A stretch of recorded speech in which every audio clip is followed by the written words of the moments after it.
Alors,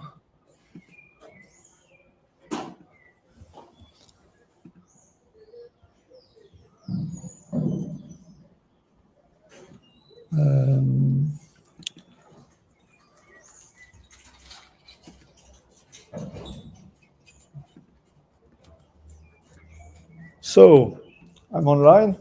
So thank you everybody for being present online and and how to say physically. So welcome to the first, not the last, workshop on AI for music and games co-creation, WAIC 2021. We are in Rio.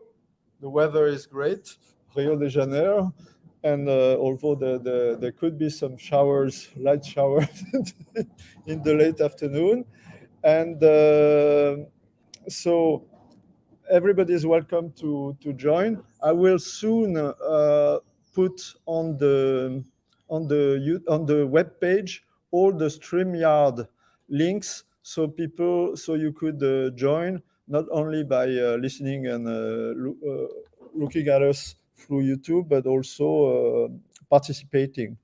So I will do it just after my introductory talk.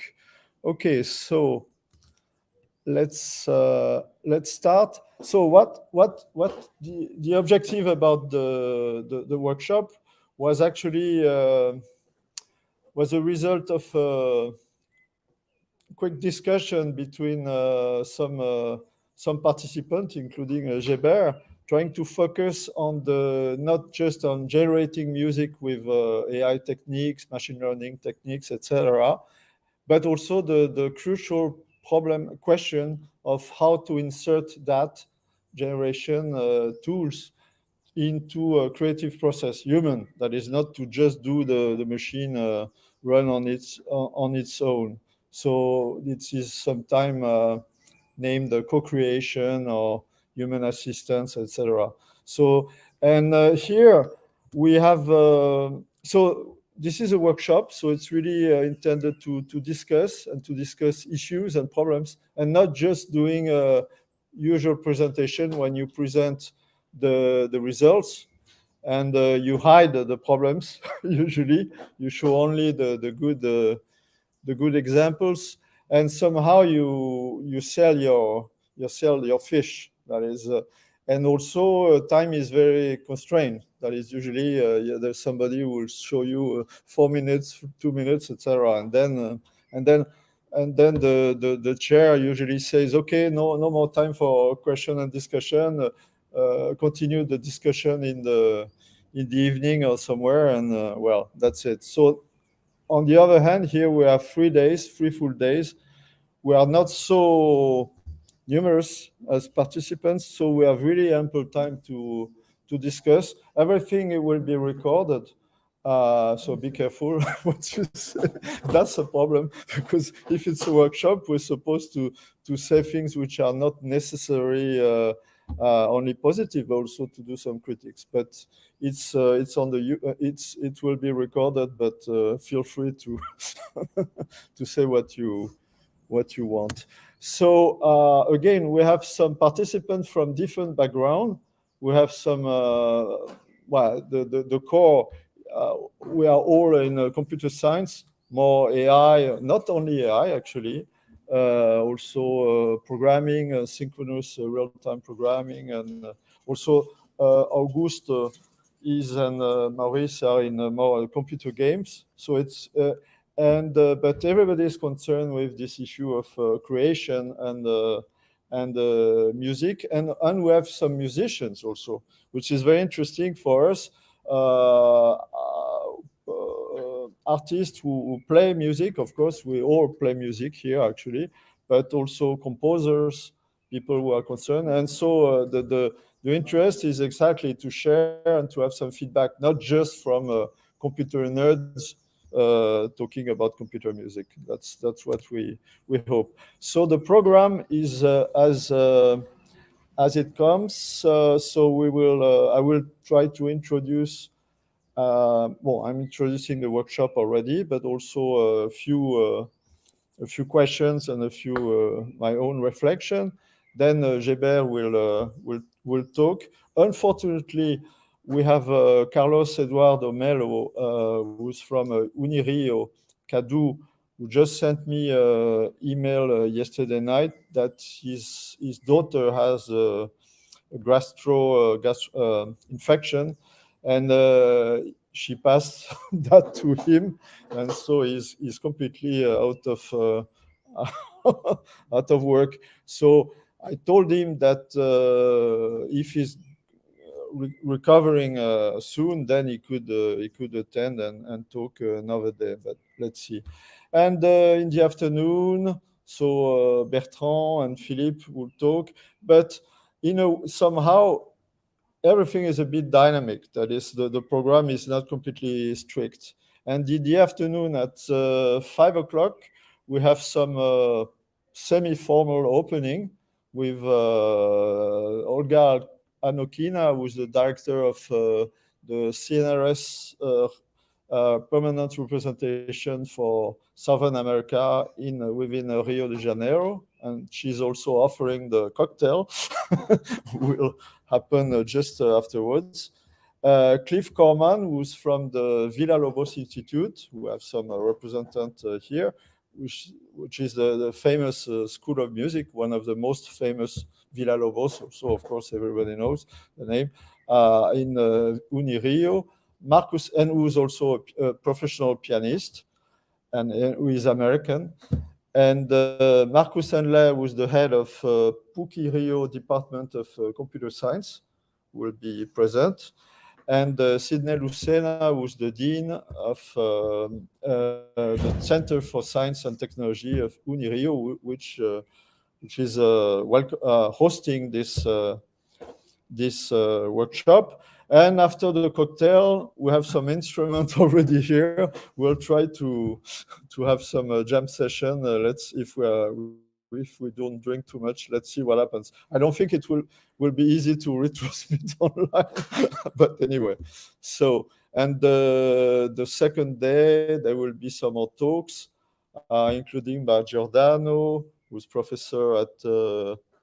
I didn't say that Geber is professor at Universidad Federal de Pernambuco in Recife. Bertrand, sorry, I didn't. Actually, you are related to INRIA still. INRIA, yeah, was a famous research institute in computer science at large in France. Philippe Calegario, I'm sorry, I didn't mention, because I mentioned before the transmission that you are also from University Federal Pernambuco in Recife. And so Giordano Cabral as well. Philippe Pasquier, who is professor at Simon Fraser University in Vancouver, Canada. Bruno Feijó will join us later today. He has some courses to do. So, and Augusto Baffa, who's here, who are both professor at PUC-Rio, Pontificia Universidad Rio de Janeiro, which is a Jesuit, very good university also, and in the computer science department. And there will be also a student of us working with Augusto, Bruno, and me will present some work about between music, the mapping between music and games, Gustavo Amaral. And in the afternoon, I'm not sure finally that Lidwin or Pitombera, who is a professor in music composition, will be able to make it. Let's see. And Nathan Fradet, who's a PhD student with me at Sorbonne University and CNRS. And as you could see on Wednesday, it's all open, because I think the topics actually for discussion will emerge. So the idea is to adjust the program online and not having some completely fixed. So we are now in, let's see if I can, yes.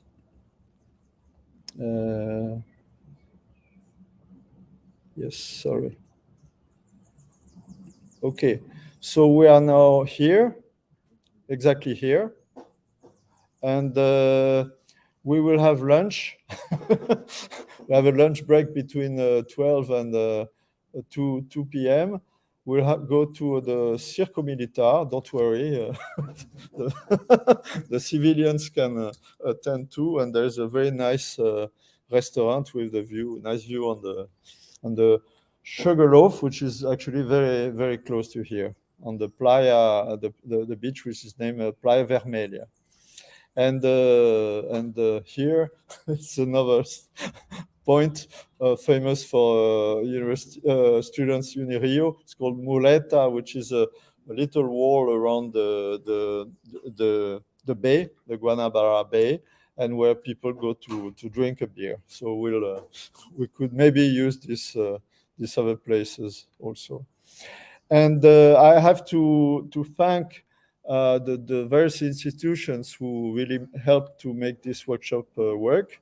So at first, CAPES, the famous research funding institution, and not just funding, also evaluation for post-graduation programs in Brazil, who funded via plane tickets and some, how to say, there are some stipends to stay, many of the participants here.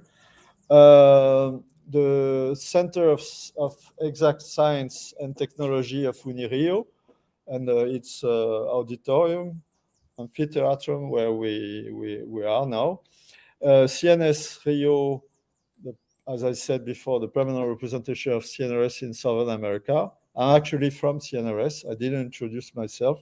I'm from CNRS and also Sorbonne University, who's will offer the cocktail tonight.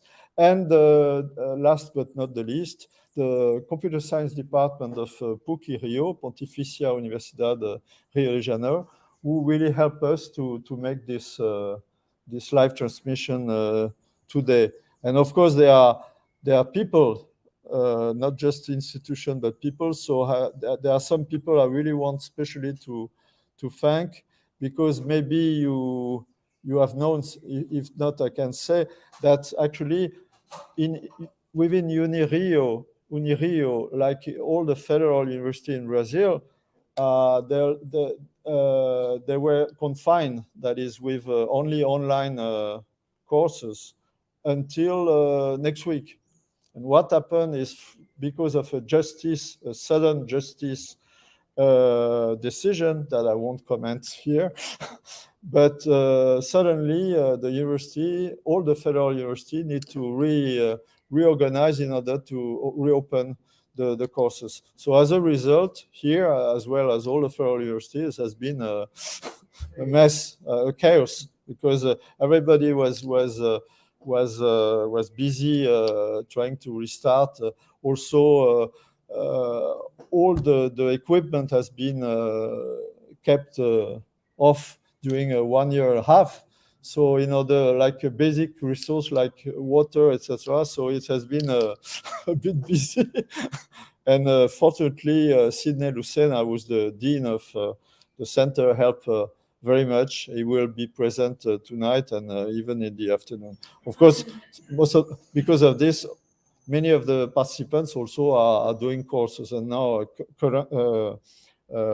presential courses. Pedro Moura, who's a colleague also from Uni-Rio, because I've been a visiting professor at Uni-Rio for 2 years, also helped for some logistic questions. Olga Anokina, who's the director of CNS Rio for the cocktail. And here you cannot see them, but maybe, well, you will see them later on, or maybe you can adjust the webcam. Well, anyway, Auguste Bafa and Bruno Feijó, who are both professors at the computer science department at PUC-Rio, and Mauricio Lana, who's in a master program, right? And really helped to make possible this live transmission, which I never did before, and I wouldn't be able to do it alone. And so really, in a short time, they came and they're making it work. So I really would like to thank and appreciate the help. So the context of the workshop. Okay, I won't do a kind of reintroduction about computer music, because everybody here has some. Just to say that maybe we know that how to say that some of the one of the diseases for human beings, because our life is getting longer and longer, is Alzheimer. And somehow computers don't have Alzheimer, or at least usually sometimes they can, if there's a if you erase the hard disk, etc. So they have a huge memory, and usually they don't, and also they have a computing power. So so the computer can help us in storing, actually, and even learning, as we will see, much information about music, about various pieces of music, and from that induce some patterns, some styles, etc., that could be used by human beings or by the computer itself to make music. So actually, you could say, well, the human being, the musician, in a way, will use some expertise from other, as we will see, from other musicians through the training process to help us doing his own creation. So you could say somehow he's stealing somehow from other musicians, other composers. But this is new. This is not new. This happens all the time with just human composers. Even Picasso, I think, said that he said explicitly that he's stealing things from the other artists. So actually, of course, if it's conscious and to either it's a citation, for instance, in jazz, it's often that in improvisation you could cite something, just a few notes to show the public, okay, I like this guy or this music, etc. But if it's too, especially if it's if you don't say it explicitly, it's plagiat, which is of course a problem. Anyway, so that's the basic. And what are in order to do computer music composition, you need to have some models, actually, some models for generating the music. It's named algorithmic composition, actually, and you could use various kinds of abstract and computerized models like grammars, rules, constraints, etc. And especially two kinds, Markov chains and neural models, artificial neural networks, are very interesting because they are built somehow to be able to learn models. And what's the point of learning automatically models? It's because when you write a model for instance, there are some even theory for tonal music by Jacondorf and Lerdal, for instance, Lerdal and Jacondorf, etc.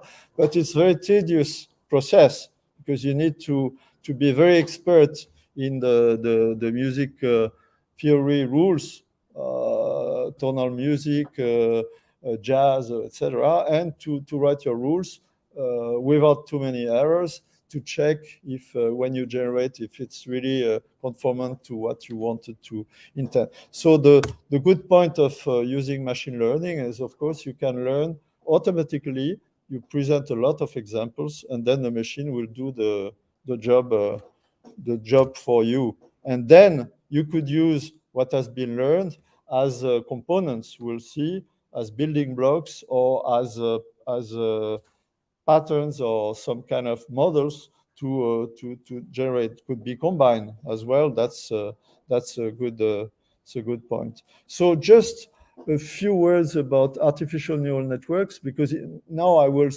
speak more about my own experience, because I've been lately concerned with this deep learning based music generation. So I will try to show now some not some propaganda, but on the other hand, limits, I think, and some questions, and so you will see.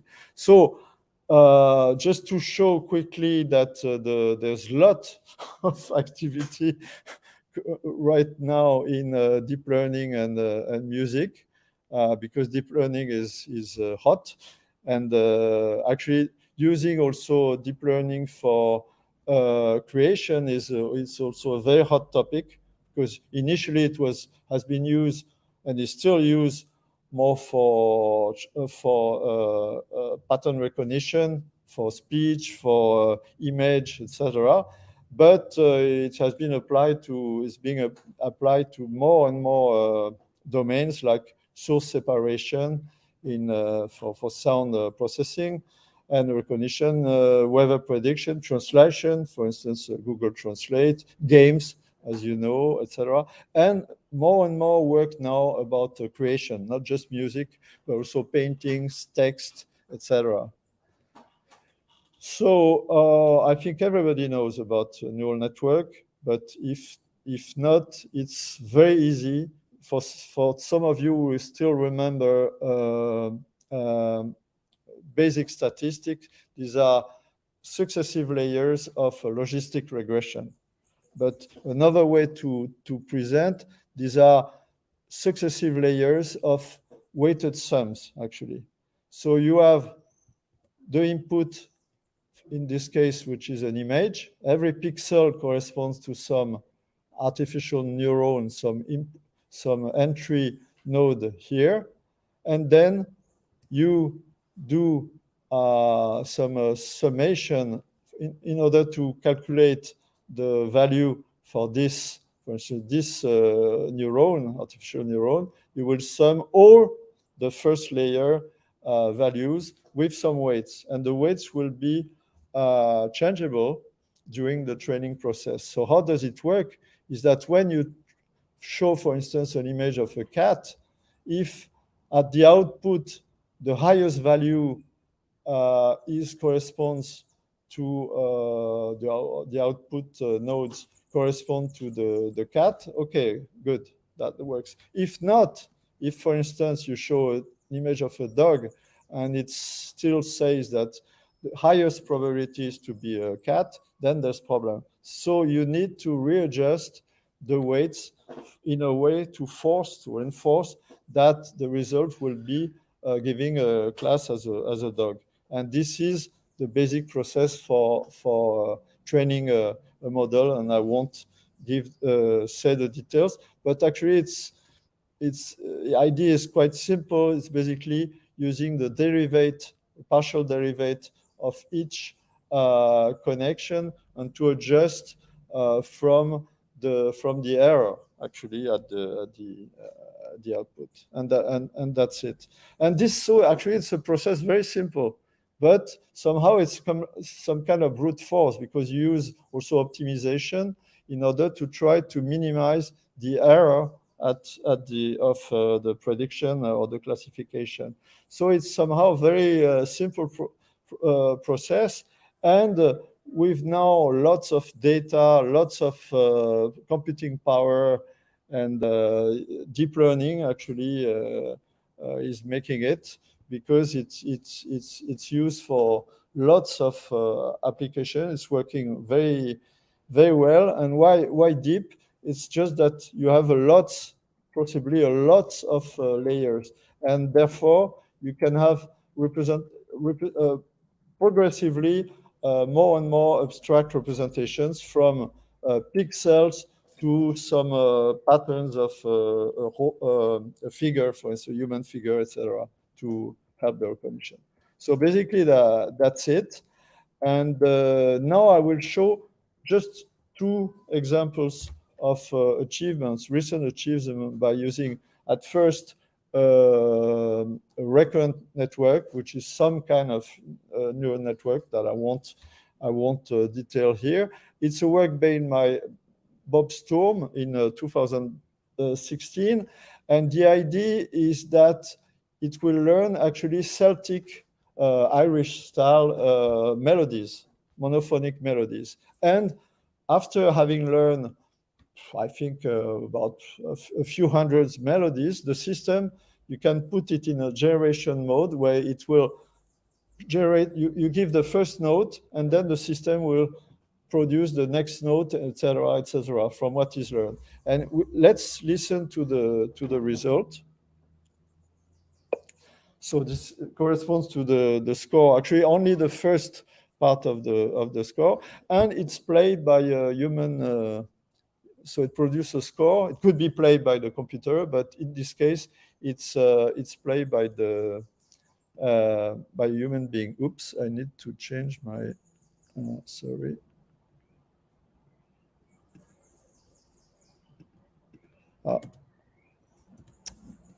Sorry for that.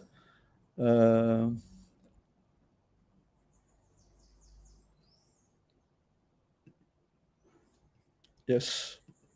No. Yes.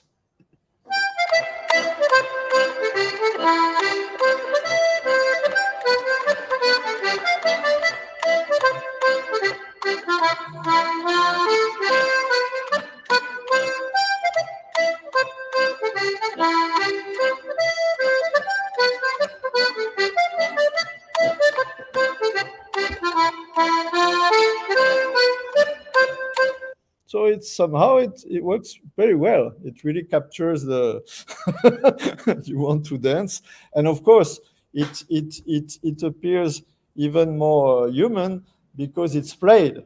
That's a very important point.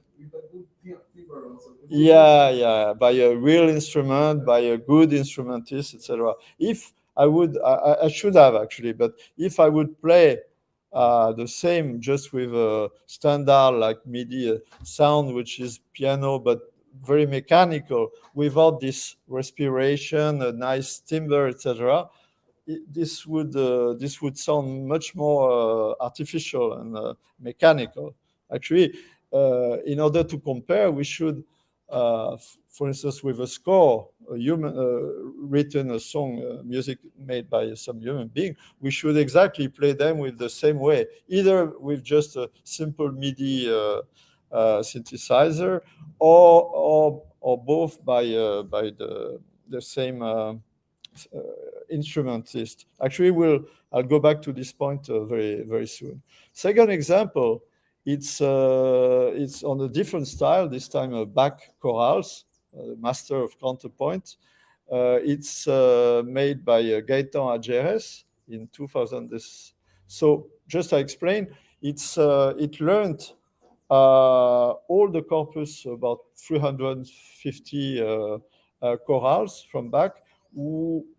Bach was really a algorithmic composer, that he used melodies from music at songs at his time, and he did accompaniment with three voices, alto, tenor, and bass, which could be sung. Actually, initially it was or at the organ or quartet, to make the accompaniment the counterpoint of the initial melody.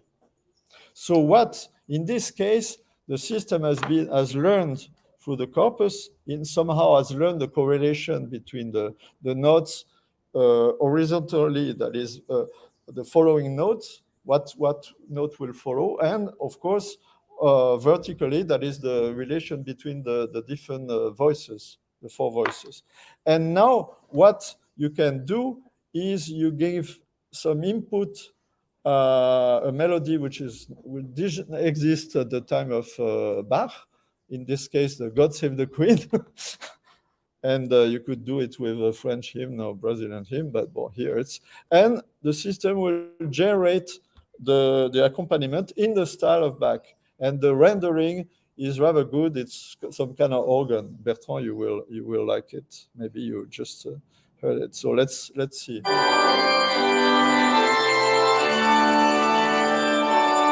So still it's a melody of let's say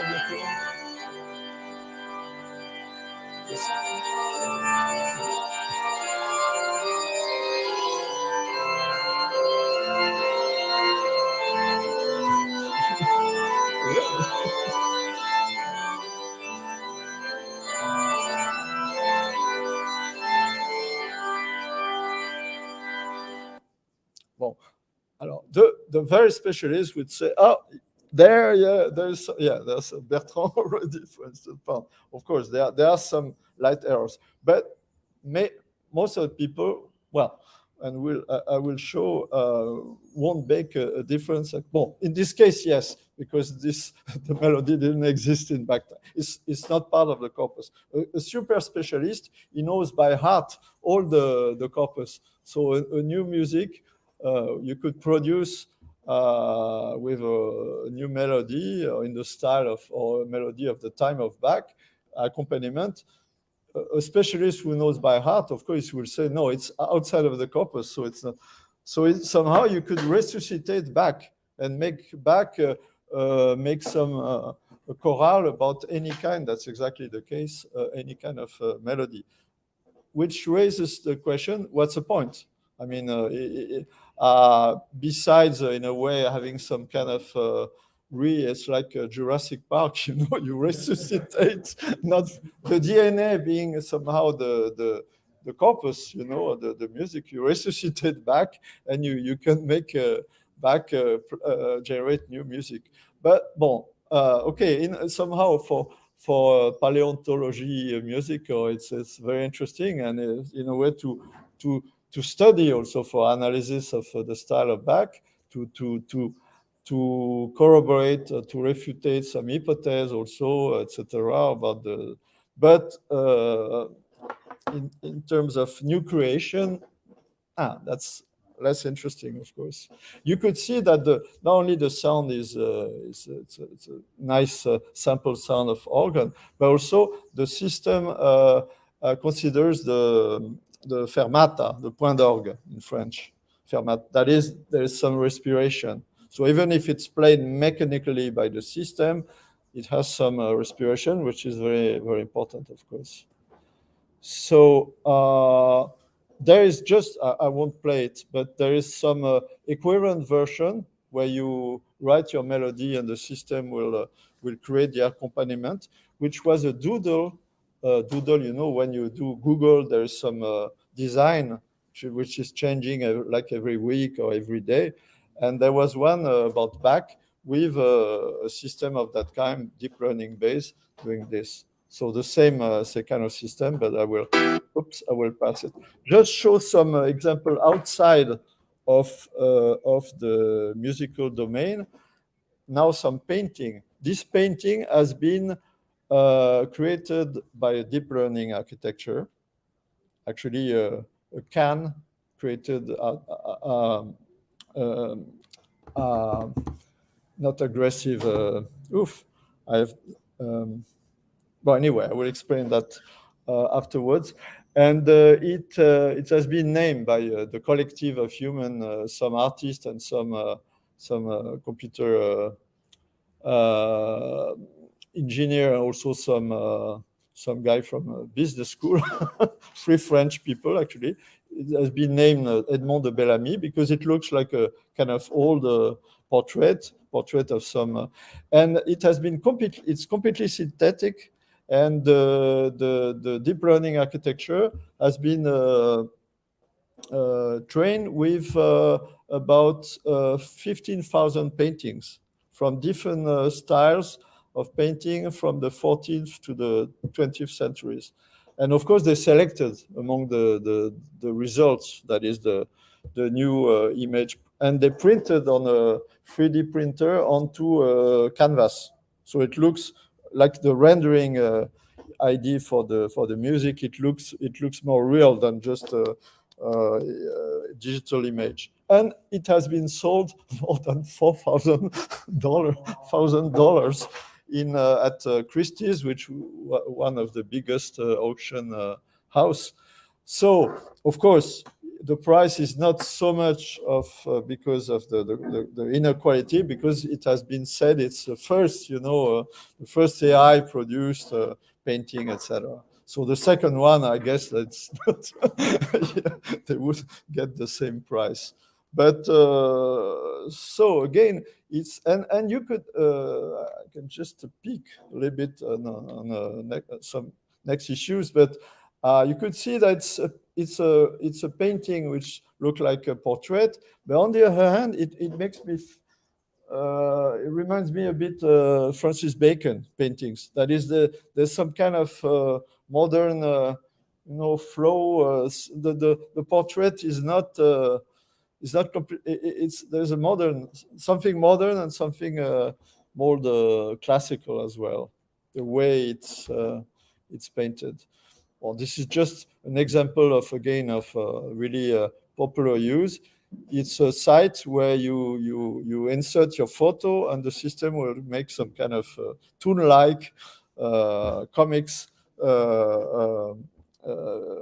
aspects of you. And it's also a deep learning architecture which has been trained with lots of transformation of that kind, and you can put any photo and boom. So, which leads me to now one of the big divide and a big question actually, with this power for generating music. I'll go back to music, our main topic here. The architecture can really generate music, as we'll see, as we saw with the Irish dance music, with the Bach style music.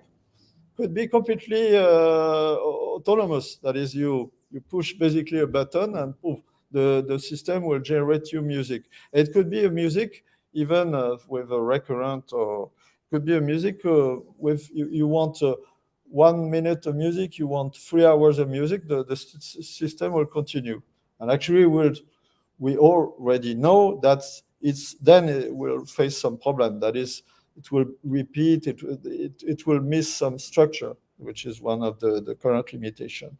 But in some cases, or you just need some short music for some propaganda, some commercial, documentary, video clip.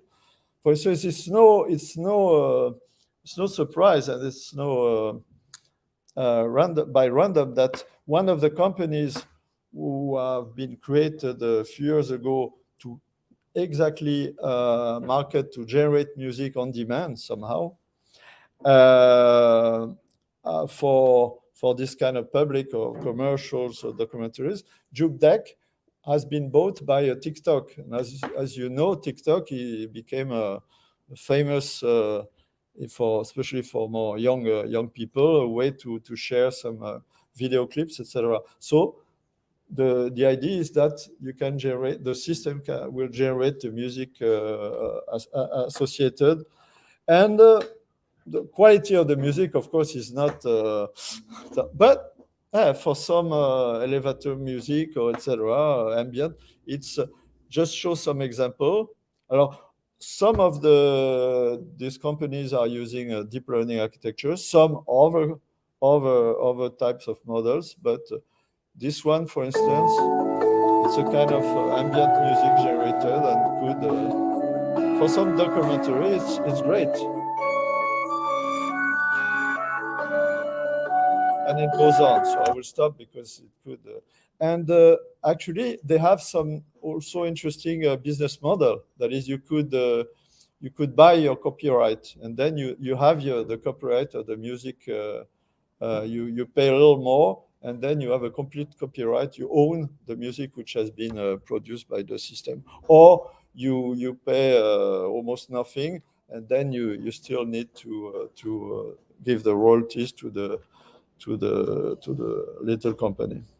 But as in a way, it's again musically it's not very, very interesting because after a while there's one of the problems is that there's a shortage of structure. It's kind of repeats. Could be somehow it's kind of like fractal music. It could be very short or very long, and it looks the same. When a human music, usually there are some movements, there's some repetition, which is very important to make the structure, and some transposition. There is the A part, the B part, there's the allegro, etc. And there it's possible actually, and I won't get into these details, to impose, to generate, to make a merge structure. It's a very still open problem.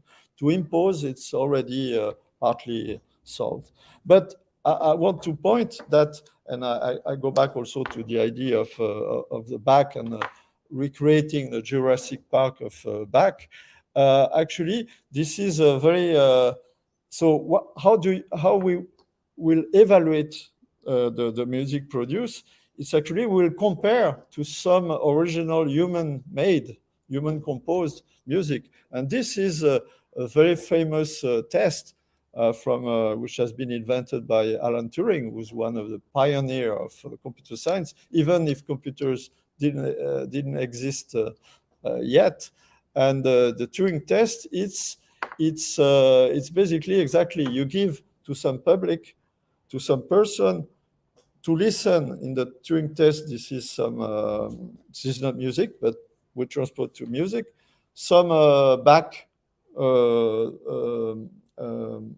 could be a chorale, but it could be a fugue, whatever, from back, and another, and after you give, or actually no, you give, sorry, one music, and you don't say if it's from back or from the computer. And then the person, of course, could be an expert, as I said before. It could be just a good musician, but not professional in that specific style, or it could be anybody. And the idea is that the person has to recognize, will try to guess if it's from the original human or from the machine. And the more, of course, he doesn't, is not allowed, he cannot recognize, means that somehow we're approaching the quality, the essence of the. But again, musically, it's not very interesting. But to test, to evaluate the precision somehow of the system, it's good. And it has been done, for instance, I won't show for time reasons. Also, the last time I showed this, after I had the copyright from Google, because this is, I showed a bit of the video, and I had a warning from Google that I'm wasn't having a problem because, so this is a Dutch channel, so I'm just showing some pictures. You have a choir with human beings, exactly for the question of rendering, not making some mechanical. They will play, actually chant.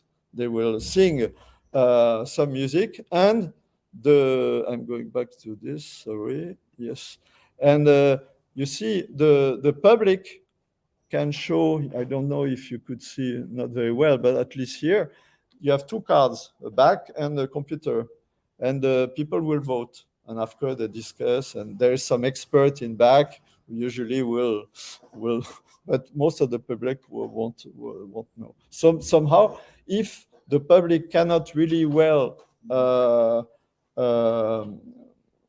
find out if it's from back or from the machine, we said that the machine passed the musical Turing test. That is, it's hard to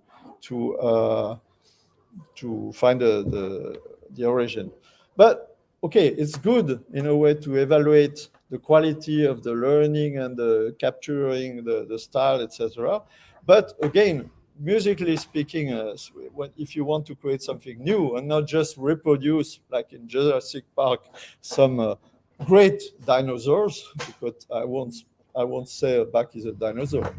Back is, of course, but it's not very interesting. So another way, the other direction, is to say, okay, now let's not just having automata, which is completely autarcic, autonomous, press a button, more than press a button. You can give some parameters, for instance, to get more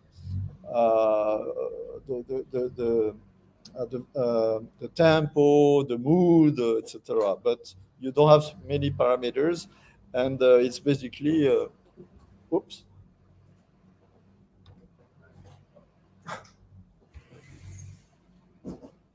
Thank you. So the other way around is to say, okay, we'll do this to help human beings to compose and to produce, not just to arrange, to harmonize, to produce, and that's, I will show some, I'll go direct to it. I think one of for me, the best example of such system, actually, from the team of François Pachet, unfortunately, is not physically present here today, but maybe he will be able to participate remotely. And I will just show it's named the Flow Composer. It was designed and implemented in Sony while he was at Sony CSL, Sony Computer Science Lab in Paris. I'll just show, oops, sorry. There's some demonstration, so I'll just let to show you. Je vais tenter de créer un nouveau morceau sur la page Flow Machine. Je commence par ouvrir une partition vierge. Là, je choisis le songset American Songwriters parmi une centaine de songsets. On peut créer soi-même son songset en regroupant sa sélection de chansons parmi les 12 825 enregistrées dans la base. American Songwriters, c'est 429 chansons américaines dans le style jazz. Je fais quelques réglages, pas trop de notes courtes et pas trop d'accords. J'obtiens un premier résultat.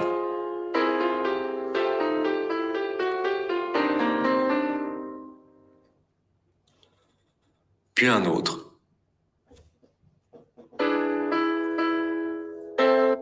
Oops, sorry. So got the idea. You select some corpus, this type of jazz, standard jazz, Broadway music. The system generates some lead sheets, that is some melody and some chords.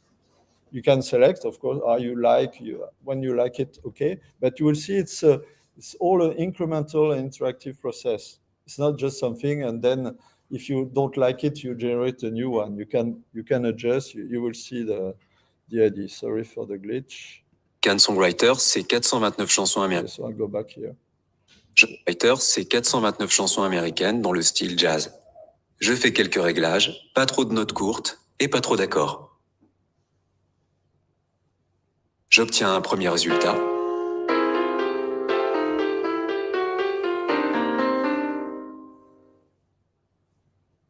Puis un autre.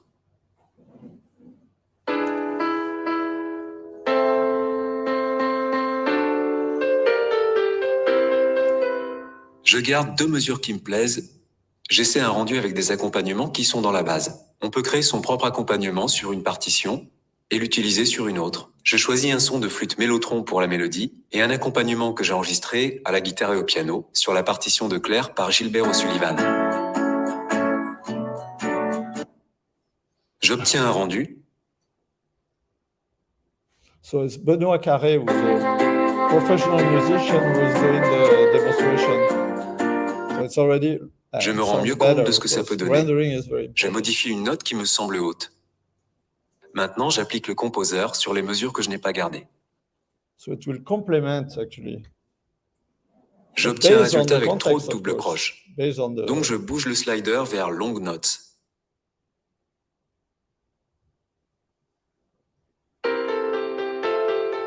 Je m'arrête sur une proposition.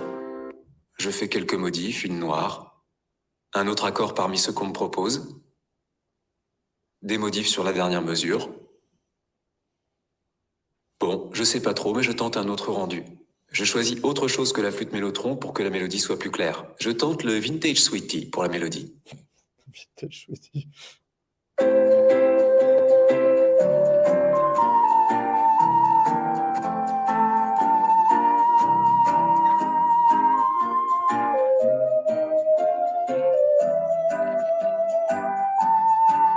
Avec ce rendu rétro, j'ai envie de faire une modif, et puis la fin me semble bancale.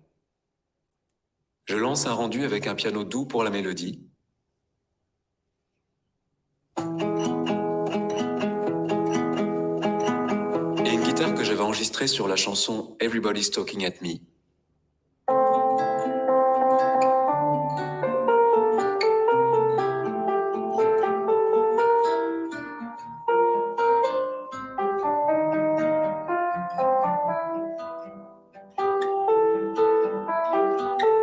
que ce son-là marche bien avec ce morceau. Pause. J'ai envie de continuer dans un style simple, classique. J'essaie de trouver une logique dans cette mélodie et je change quelques notes. L'accord de mi mineur 7 que j'avais trouvé est bien, mais je l'avance d'une demi-mesure parce que sinon j'ai l'impression qu'il me bloque. Pas vraiment avancé, je change de note, pause. J'efface finalement la fin, mais je garde la suite d'accords en modifiant le dernier. Et je relance Composer sur ces dernières mesures. J'ai un truc pas mal, j'efface une note, et je fais un rendu. Bon, Get Lucky, non.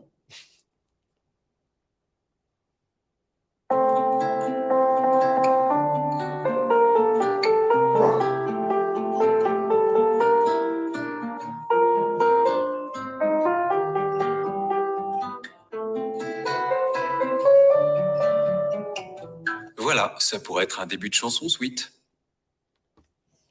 So I think you got the idea, and now it's not a machine which generates some kind of complete final. Even if, of course, you can do your adjustments if you have some MIDI, etc. But here you can, in a incremental way, complement, do some in painting, so etc. So it's very made for this, and it's a great system, and it has been used for doing a disc record with a real musician, different, including Stromae, for instance. And the disc is named Hello World. And I will just show a little bit one of the music. I found the melody and the harmony very interesting. Of course, there's all the human production afterwards, but the melody has been really created by the machine. Of course, it's an incremental process. It's not just one shot. So you will see. It's a human voice, of course. It's a haunting melody.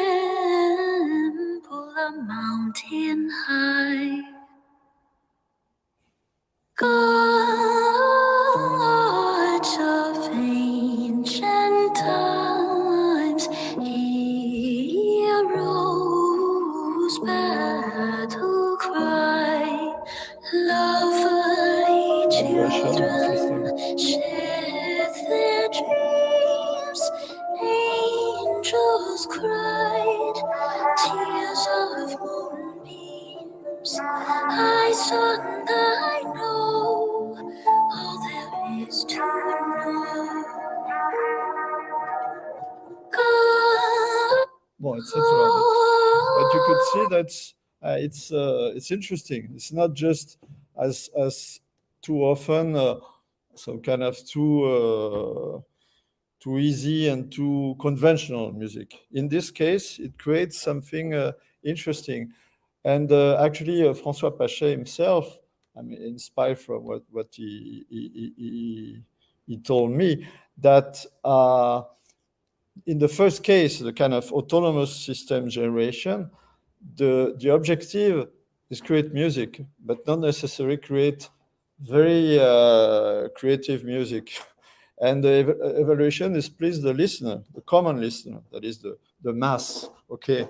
And as you know, we don't need computers to make mass music. There are a lot of musicians, or we could discuss if we call them musicians or not, but who make mass music, which is sells very well, etc.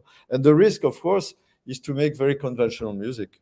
Like in most of the music, if you turn on the radio, well, there's no more radio now, but I mean, it's more Spotify, etc. But so risk is, and they're all copying in a way, all themselves having a very standard harmony progressions, and also the rendering. They are, once, for instance, somebody started to use the auto tuner, then now everybody.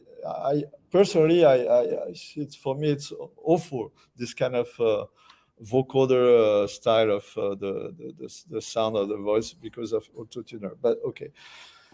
On the other hand, for the type of system that which is actually based on Markov chains and not deep learning, but it could be actually deep learning as well. The idea is to try to help a human being to create music that he couldn't. Well, he could, but he probably he wouldn't have composed because it pushes him in a way outside of the comfort zone and showing him some interesting path. And then, of course, it's up to the human musician to follow, to build on. It's like, when you have a first melody idea, then, okay, you have you get an idea. If you want to make a full music or song or full concerto, you need to work on that. It's not enough. But so the system will help you. And then the idea, the evaluation is no more just please the audience, the general audience, but please the composer.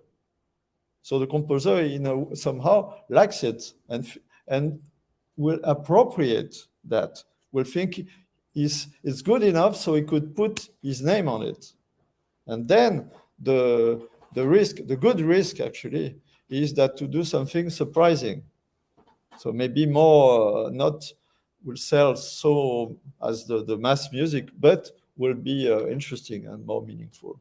So it's, the Turing test, in a way, the risk is to produce some kind of very conformant music, which is good for that, but not very risky.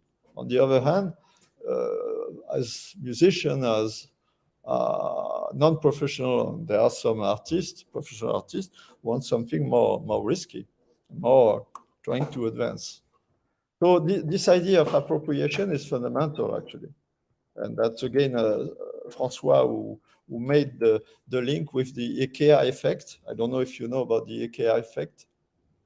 I didn't know about it. It's interesting. The IKEA effect, well, everybody knows IKEA, the Swedish, okay? So the idea is that if you buy a table, for instance, then they deliver the table already ready in your house. Okay, this is your table, but if you buy a table in kit and you mount it, then there's some psychologists exactly who measure that, and that's actually it's much more your table. You appropriate it. It's almost like if you created it, because you mounted it. Even you didn't do all the from the tree all the work. It's we love it more if we made it. And actually it's also I just imagine now making the link with some aphorism from a great physicist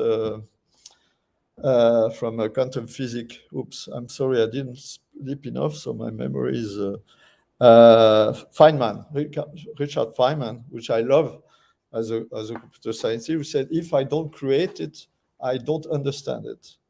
So it's not exactly the same thing. But anyway, you see the exaggeratedly high value and attachment based on products that you build yourself, regardless of the end result quality. For so in this case, you could see that the quality actually is very bad. It's not mounted well, but this is yours, So actually, this appropriation is fundamental to make that you put your name on the thing. You think it's you and not just the machine which made it. Actually, makes a big difference. Maybe I will pass this, and I don't want to use too much time. I have a few slides about kind of some of critique, constructive critique about deep learning, but maybe I should stop and and go back later. Otherwise, I will. Maybe I will stop here, and I don't know. Maybe not. What do you think? maybe I go on. People have.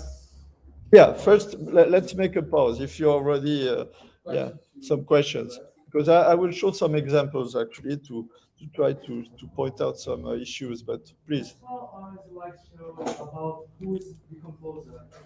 I would like to know what you have. This which slide? Sorry, which slide do you want to? Who is the composer? Okay, okay. Actually, because I started to, yes, yeah, that's also an issue actually, because I didn't want to show it, but now, okay, no problem. It's because I was just, without doing philosophy, actually it has to do with the assumption we have. Who, in the medieval time, only the human could have a mind, could create, etc.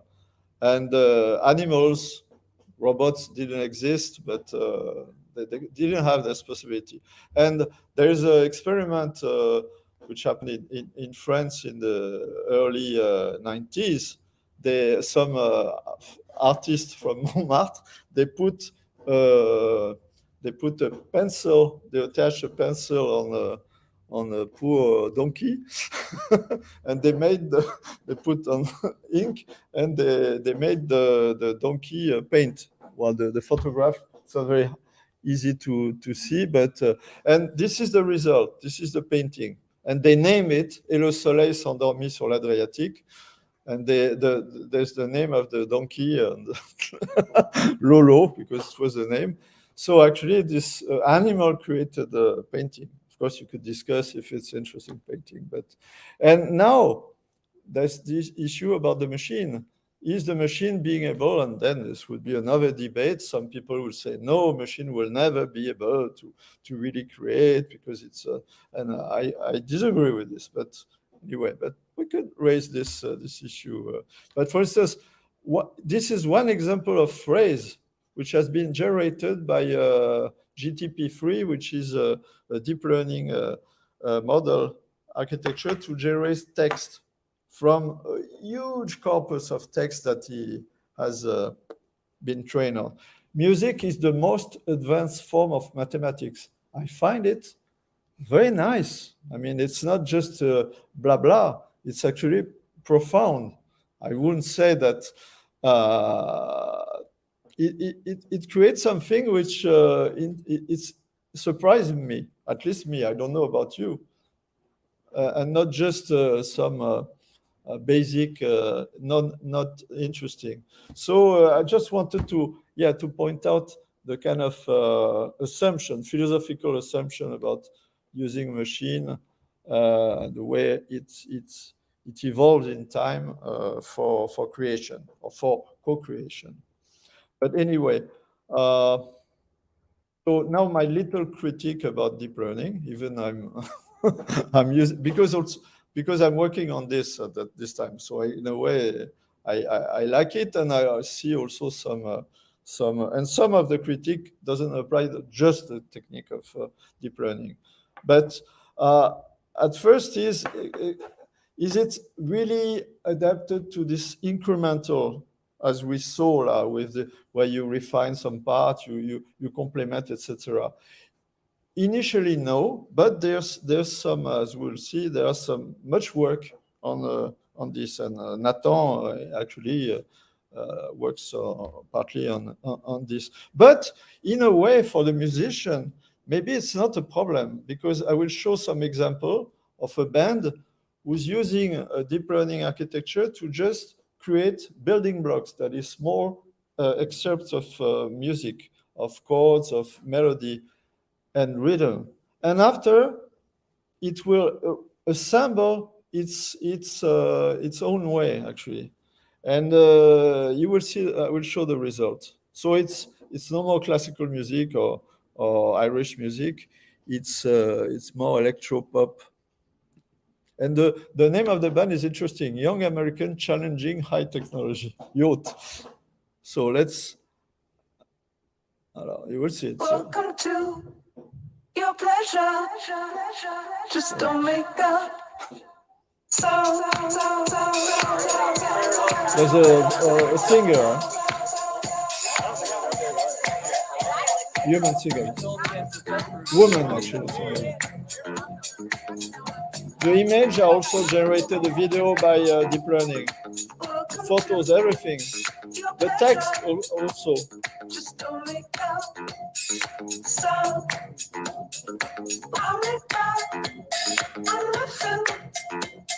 I'm making love.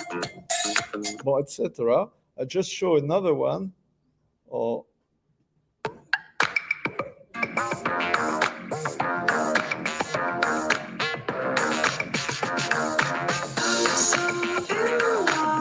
see the text. I'm so in love, I can feel it in my car. I want your phone to my brain. So this is really a computer-generated sentence. I think nobody would imagine, or maybe Iggy Pop, I don't know. I want to be your dog. I want your phone to my brain. Oh, won't you come, won't you come? Want to work on my head. So this is, but because of that, in some kinds of error, it makes something intriguing, which is outside of the comfort zone. And so how has it been made? It has been made by, the process is interesting because when people are using more and more computer, they don't say, this comes from the computer, this comes from a human, etc. They show the global result and they say that's mine. But here they really explain the process. There's a video, they explained it. So they use a framework by Google Magenta, which is various kinds of models, of deep learning models to make music, but also other, not just music. And they, for the rule, actually, they had really some kind of strict rule. They use only music for the generating the music, that is the rhythm, the melody, the chords. They train the system only with their own music, that is their previous CDs, okay? So in a way, of course, it will make something very conformant to what they did before. For the lyrics, they took also the corpus of their own lyrics and they decided to add some lyrics of songs that they liked from Leonard Cohen, for instance, etc. The sounds are made also by a neural synthesizer based on deep learning, and the image and video, everything is made by deep learning. But what is very interesting is that the rules is strict. They created actually with the deep learning architecture small loops, 4 measures long.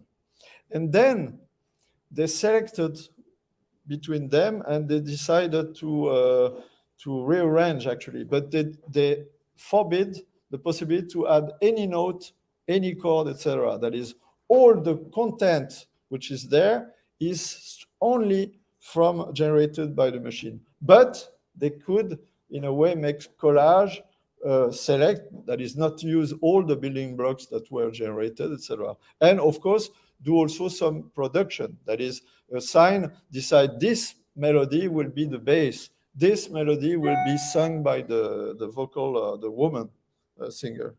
So it's very interesting. I won't show the video because they really explain precisely. I summarize here how it works. So you know how somehow they have the full control. They generate, again, kind of building blocks, but they decide outside of the machine how to produce this. Yes. A question.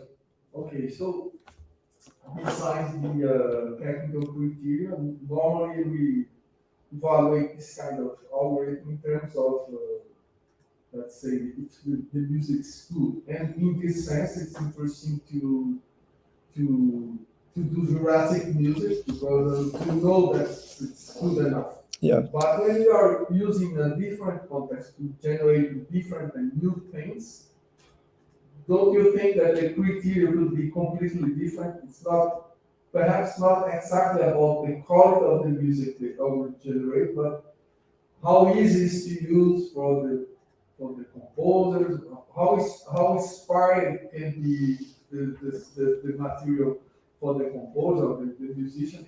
I think that there's a different kind of problem we're looking at. Yes, yes, yes. No, you're completely right. The first case, the kind of Jurassic Park imitation, it's really a Turing test again. You want to evaluate the technique in a way. You want to evaluate if the system is able to capture, to learn a style and to reproduce back-like, etc. Okay, again, it's important for us to know that the system is working well, but on the other hand, artistically, it's not very interesting. The way the musicians use and started to use, it's still open. I mean, I just had look at some cases. I saw that with the musician worked with François, this, etc. I don't have. It's not.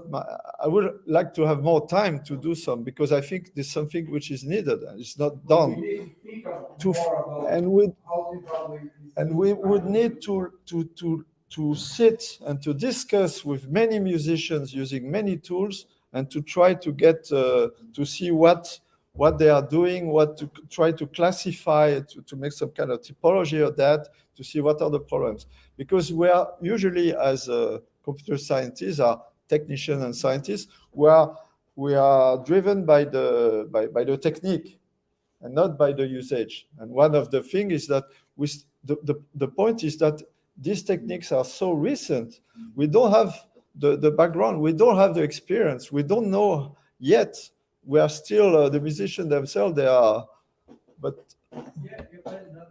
But there's also a difference between the algorithm, so evaluating the algorithm, the discrimination test. Usually it goes a bit beyond the Turing test, where it's done and all that.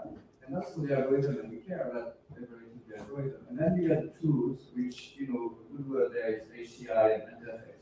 yes. And then in that sense, we have the last 20 years of research on user experience with those human computer interface systems. Now the novelty is, what's quite novel is that none of those interfaces for AI. So you get a bit of both going on at the same time with a tool on that algorithm, and you gotta revise the methodology that I used in HCI to adapt them to this sort of new context. It's quite a bit of work going on that. I think I touched on it. Great. Thank you, Philippe. No, you're completely right. And actually, there's a session about interface, and some of the slide later, I talk about interface, because it's fundamental.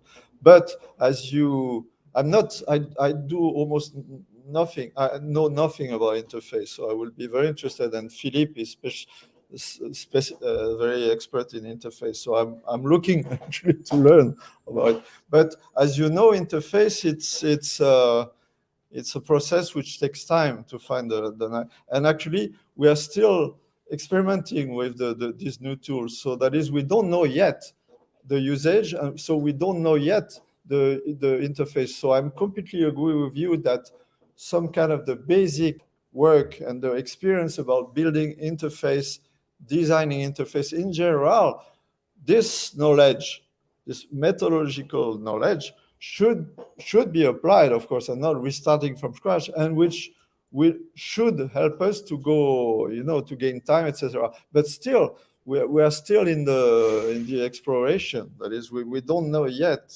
So I think, but I completely agree that we need to inspire and to reuse as much as possible all the. I will show some examples about this, but I'm not. Again, I'm like there are lots of things I would like to know more. That's also, I'm very interested in the workshop. Not so just to show you, I can feel it in my head like a dog in bed. it's another phrase created by the by the system, which is great. Which and I think even Iggy Pop wouldn't have thought about that.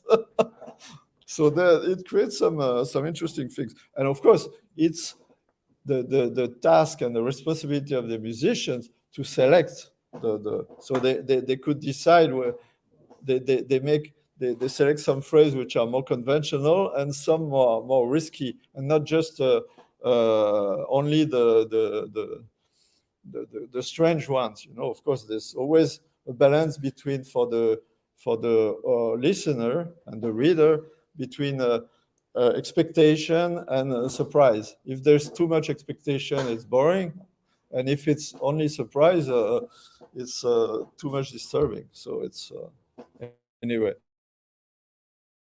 So there's work technical, and I won't detail into that. And Nathan will actually is not exactly working directly on that, but we'll show there's some work going on with making the generation by deep learning architecture much more interactive, much more incremental. And maybe I can show just a little bit already in 2017 by Gaëtan Adjeres, the deep back that I showed before.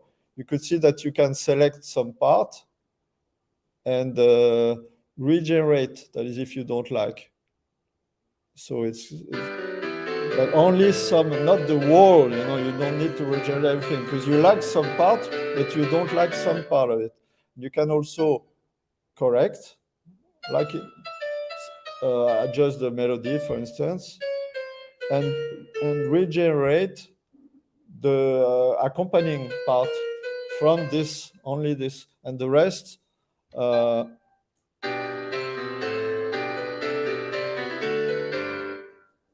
the problem, if you change the first melody, the other ones won't be synchronized. So you need to, so you see, so it's more incremental, a bit like not as incremental as I showed with the Flow Composer, but that's the idea. So things are progressing, are making much progress. This idea of conformance, this point is very fundamental, because basically all these learning systems, they are working too well. Actually, there's even a word, a technical word for it. This is overfitting. They work so well to learn that they get too stuck to the corpus, or we want something exactly to, and the result is doing some music which is pleasing, which is back-like, etc. But okay, what's the point?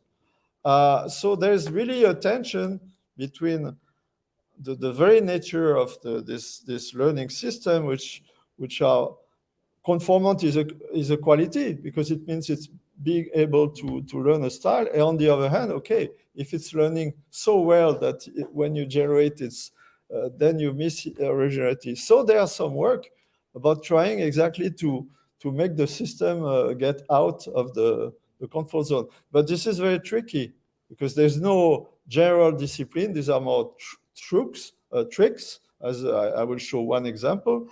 And doesn't mean that sometimes you force it somehow to get outside. It will be interesting, of course. It should be sometimes not too much conformant, but also interesting, basically. And so it's and we don't have loss function for that. So saying not just do something, learn and generate something which is close to the corpus, etc., but do something beautiful or some interesting. There's no minimization function to maximize, to minimize, to do this. Otherwise, it would be easy, of course.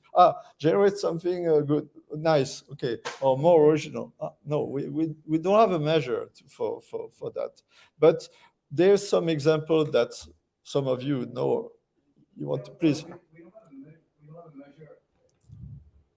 Yeah, we don't have anything for originality and surprise within the deep learning algorithm itself. But if you look at the deep learning algorithm and way to generate quantities of material, then we have an algorithm that supers search, original search, all those non-optimizing search, and you can also do it again in existing office. So give you something in my style, or declassify it in my style, but as far as possible to everything I've done before. Things like that, you know. Yeah, you're right. You're completely right. In a way, Philippe, what the team like Yacht did, he did it manually without, but you're completely right. He did manually selecting things more interesting. For instance, I like you, like the dog in bed, or I don't remember this kind of or pieces of melodies. But you could, yes, you're completely right. You could do some search, some optimization, some specific or some divergence from the well. But yes, yes, but still, to the metrics for doing, you know, are very. There's no. It's a kind of ad hoc metrics in general, because the very objective metrics they're kind of limited. But maybe you will show me, and I'm happy of that. Some more. Yes, please, Nathan. Yes, it's very interesting to try to measure the quality of music automatically without the expertise of a musician or a composer.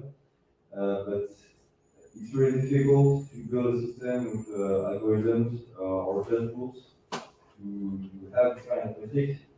But I believe maybe this is something that deep learning can solve.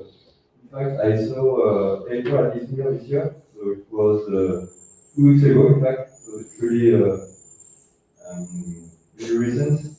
And it was made by a student who trained the deep learning neural network to evaluate jazz music compositions.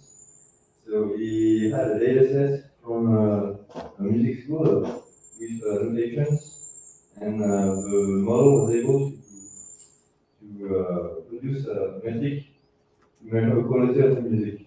So the goal was to measure the errors and how the music was is the harmony good and the rhythm good, this kind of thing. Yeah, but then it's based on some aesthetic model or some. Yeah, and jazz is very, in a way, some music they have a style very, very defined. So it's easy to, even if you don't know jazz, to say, oh, this is jazz or this is not. But sometimes it's more difficult. Please. Yes, I have a question concerning the way the composer appropriate this kind of system. But I think the most difficult thing for me as a composer, for example, it's not to have stupid code, it's to absolutely marvelous today. But what is the, let's say, the musical project? I think this is the main question with this kind of system. So I don't know if there is today some kind of researchers among composers in order to understand what they feel about the tool and why they would use this kind of tool. Because if you're not a composer, okay, you use it because you don't know how to make. So it's a way to make the job instead of you. But if you're a composer, I think it's very interesting, but it has to correspond to a project. Yeah. And this, as you say, the project has nothing to do with science.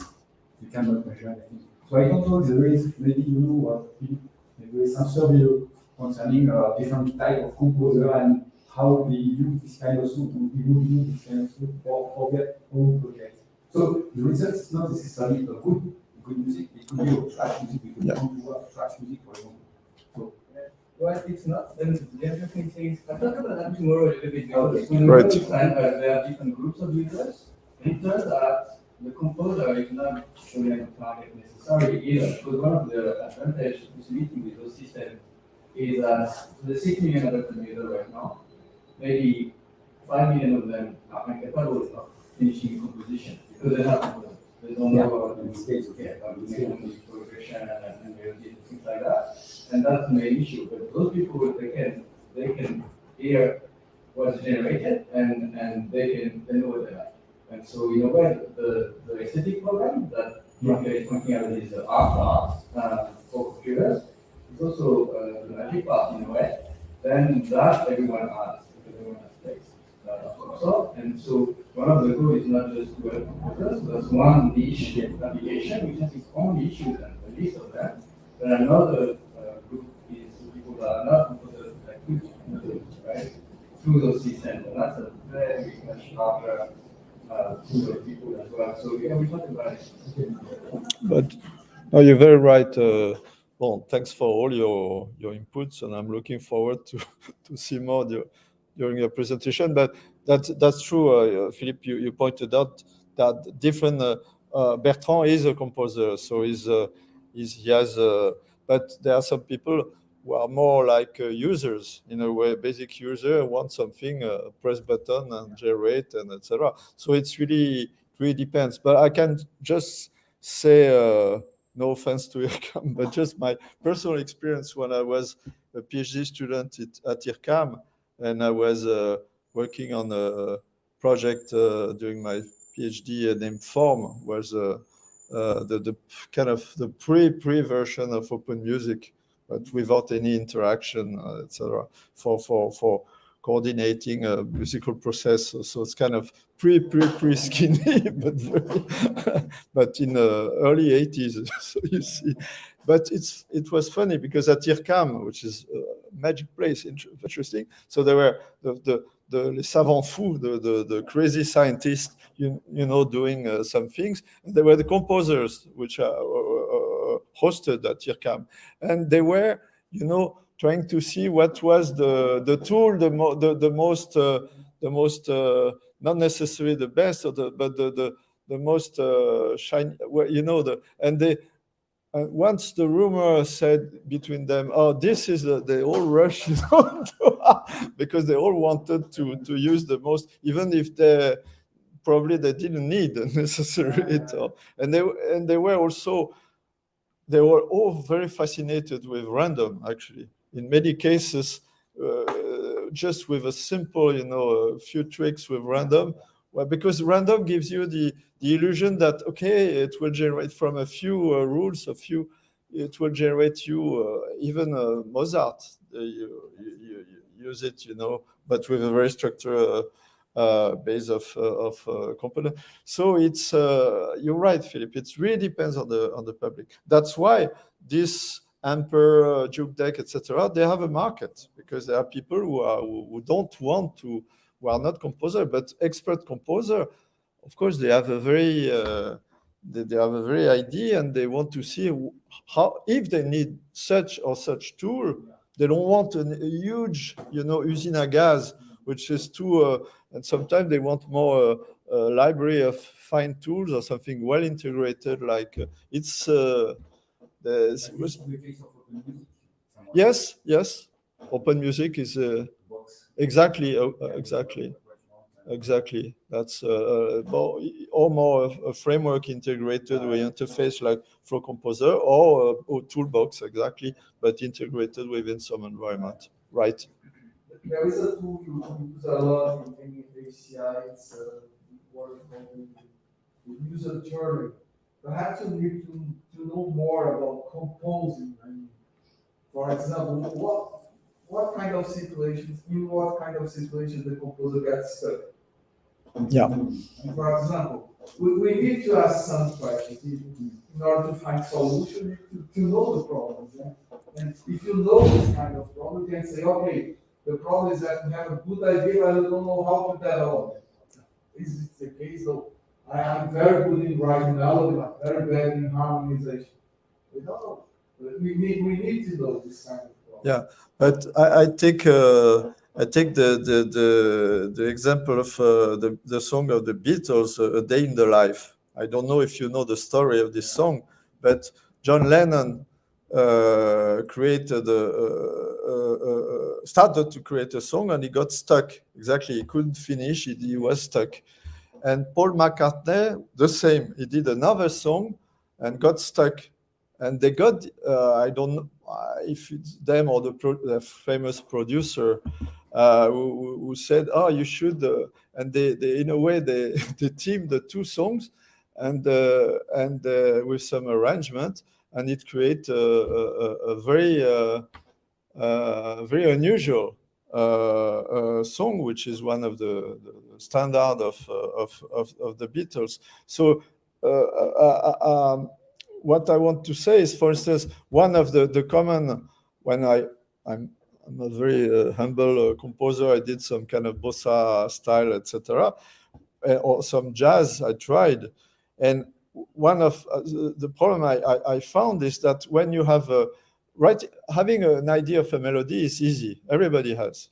So if usually at first I don't notate, so then I forget, while in a shower, etc. But usually I don't notate, so I forget.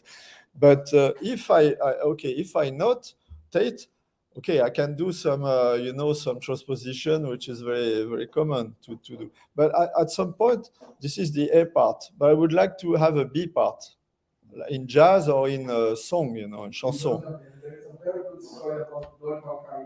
Okay. That took 30 years to finish the B part of this song. Yeah, a B part. Doing a B part is sorry, just to finish.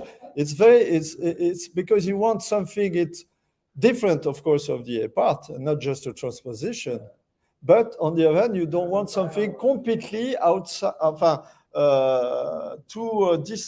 without any relation with the A part. So actually, it's a very, very, very tricky and very difficult. And Dorival Caymmi was stuck for 30 years with the B part. So this is a kind of example, very precise example, I think, where they get stuck and where maybe the computer could help you, suggest you something.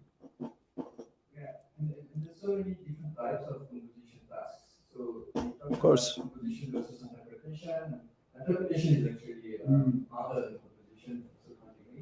But for example, some of the cases we're dealing with is people doing non-linear music. So here we're assuming linear music, but non-linear music. If you compose for video games, it's a completely different process. Of course. Components, and therefore probably different tools on it.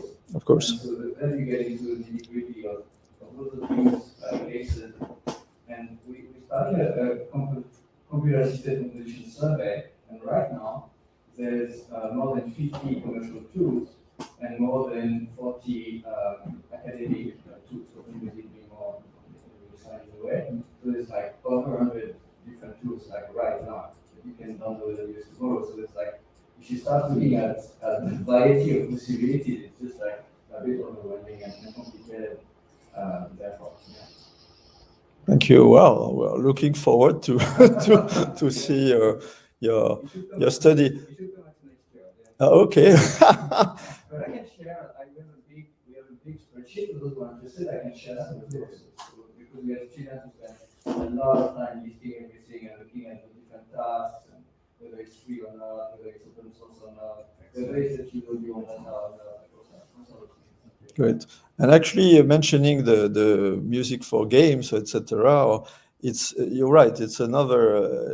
The objective is different. Too important is the mapping and the interactive mapping. Actually, Bertrand will talk about that. Bruno and Auguste will talk about that. So it will be interesting to see the objectives. Actually, it's more focused on the interactivity and the dynamic. Real-time control. So it's which is not the case usually for composing. So it's very in a way it's another kind of composing. And I guess that when you're composing your pieces of music outside of Skinny, and when you do something with Skinny, it's completely different. So it's so great. And you will show some examples.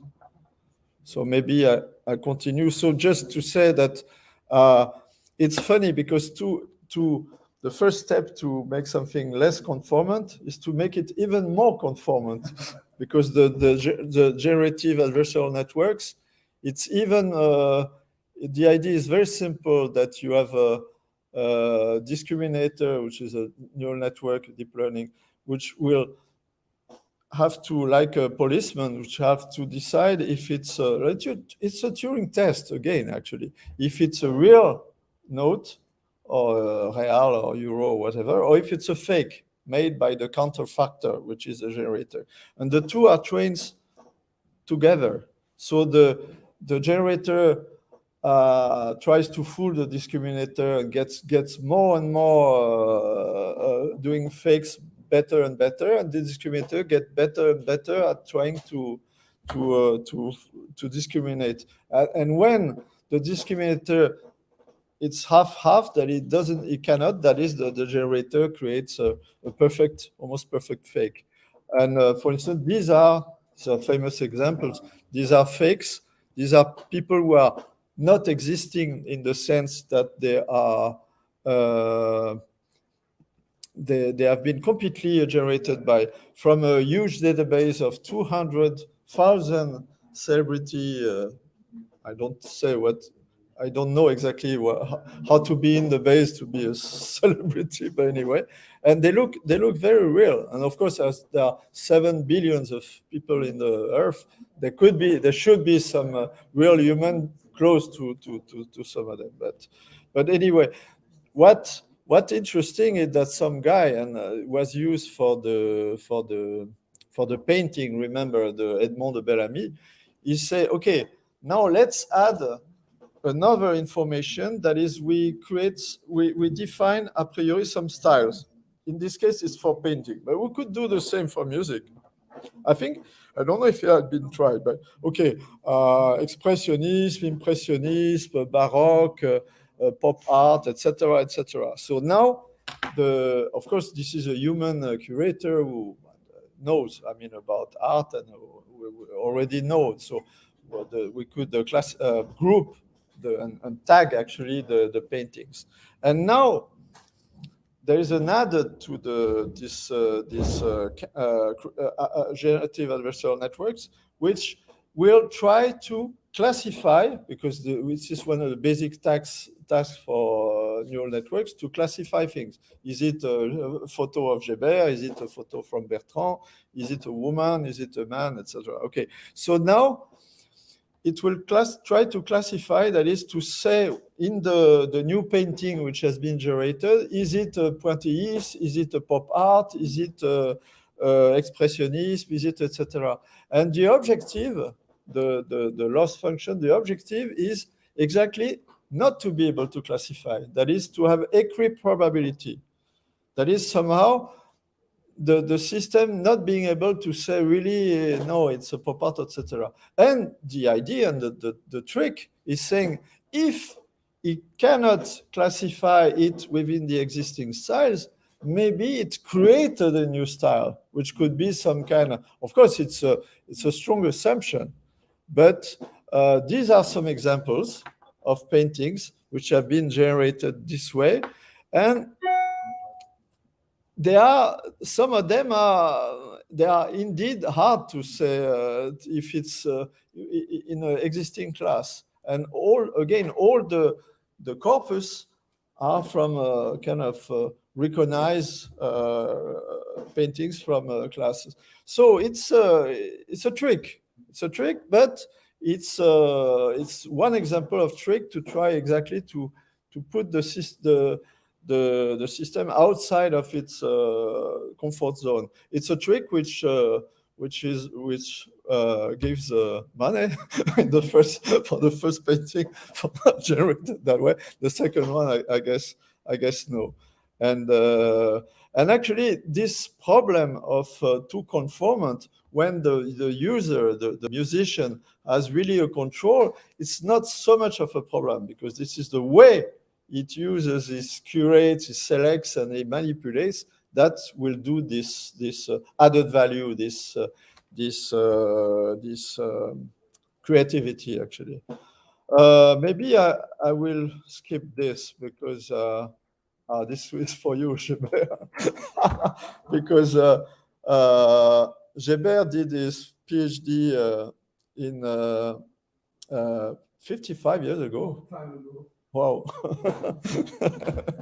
And it was great. I mean, it's a fantastic system. The idea was to create a bassist with using I speak under your control, using case-based reasoning, that is using some corpus of Ron Carter, or using also real-time analysis,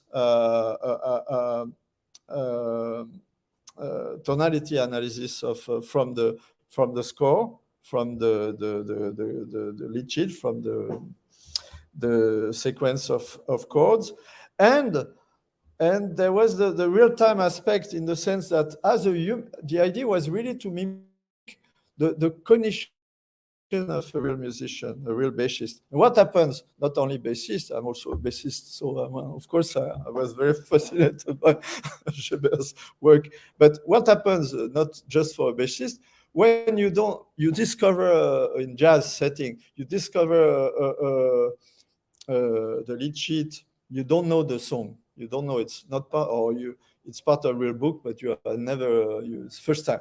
So you try to, if you have time to analyze it, to know what are the way it modulates. If you don't have time, you don't have time. So you do some arpeggio or so, because you don't have time to say, oh, what is the right mode, what is the, etc.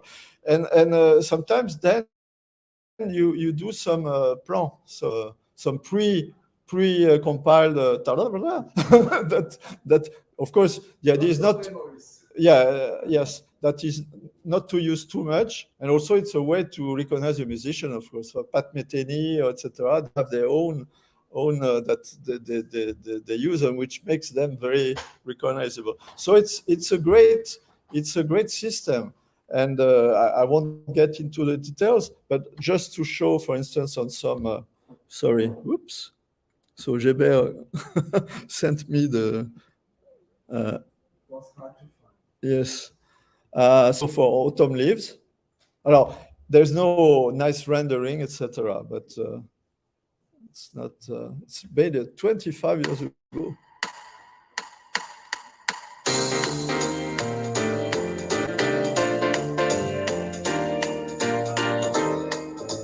Oops, sorry.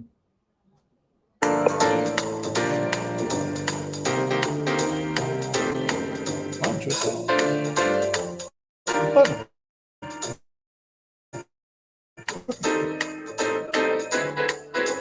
And it slows down. It's not like always 4/4. No, it's.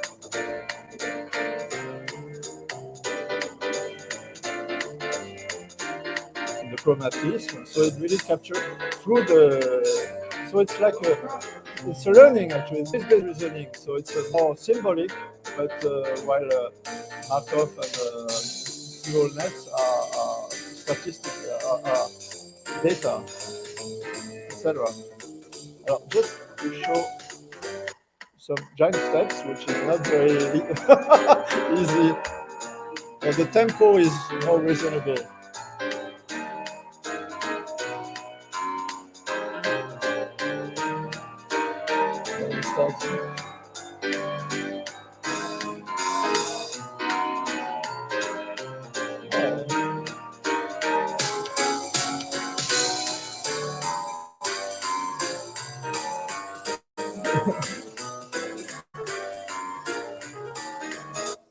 Sydney joined us. He's also a bassist. So really, it's so I tried to find a very recent deep learning based system and say, well, okay, did we really make progress? In 55 years. So among the few, because there are not so many systems about bass. Bass. Actually, I have a joke. Is following. There's a couple who was a son who seems smart, but he never speaks.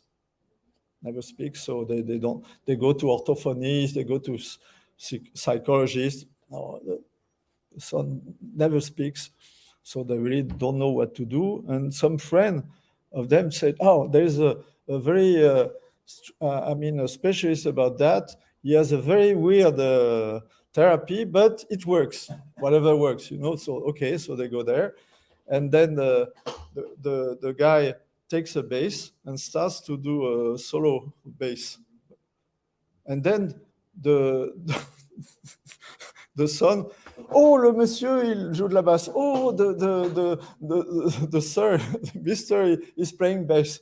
The parents are, "Wow, how did you do that?" And he says, "It's simple. As soon as a bassist starts to chorus, everybody speaks. Nobody cares." Well, anyway, so this system is based on, it's from, I don't remember his first name, Grashton, and at Sony CSL in Paris. I won't show everything, but let's see and there is some interface to do some control. You will see.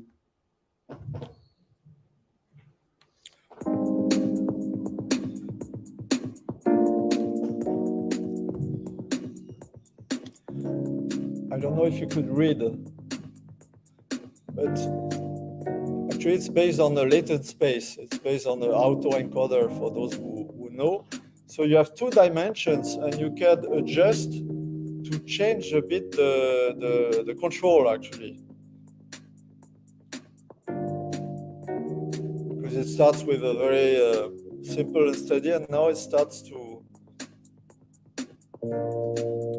with more syncopation.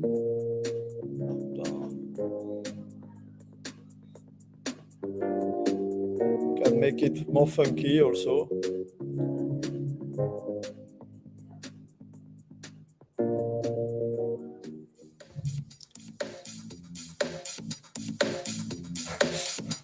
It's just a drum beat, and it's a different model.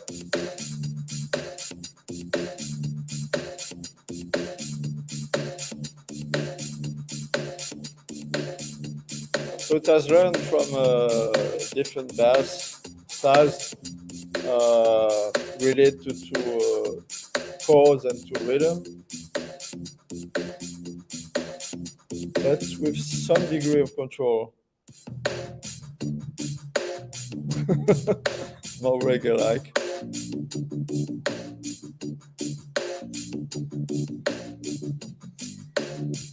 So more syncopation. So you can, well, I stop here, but you get the idea.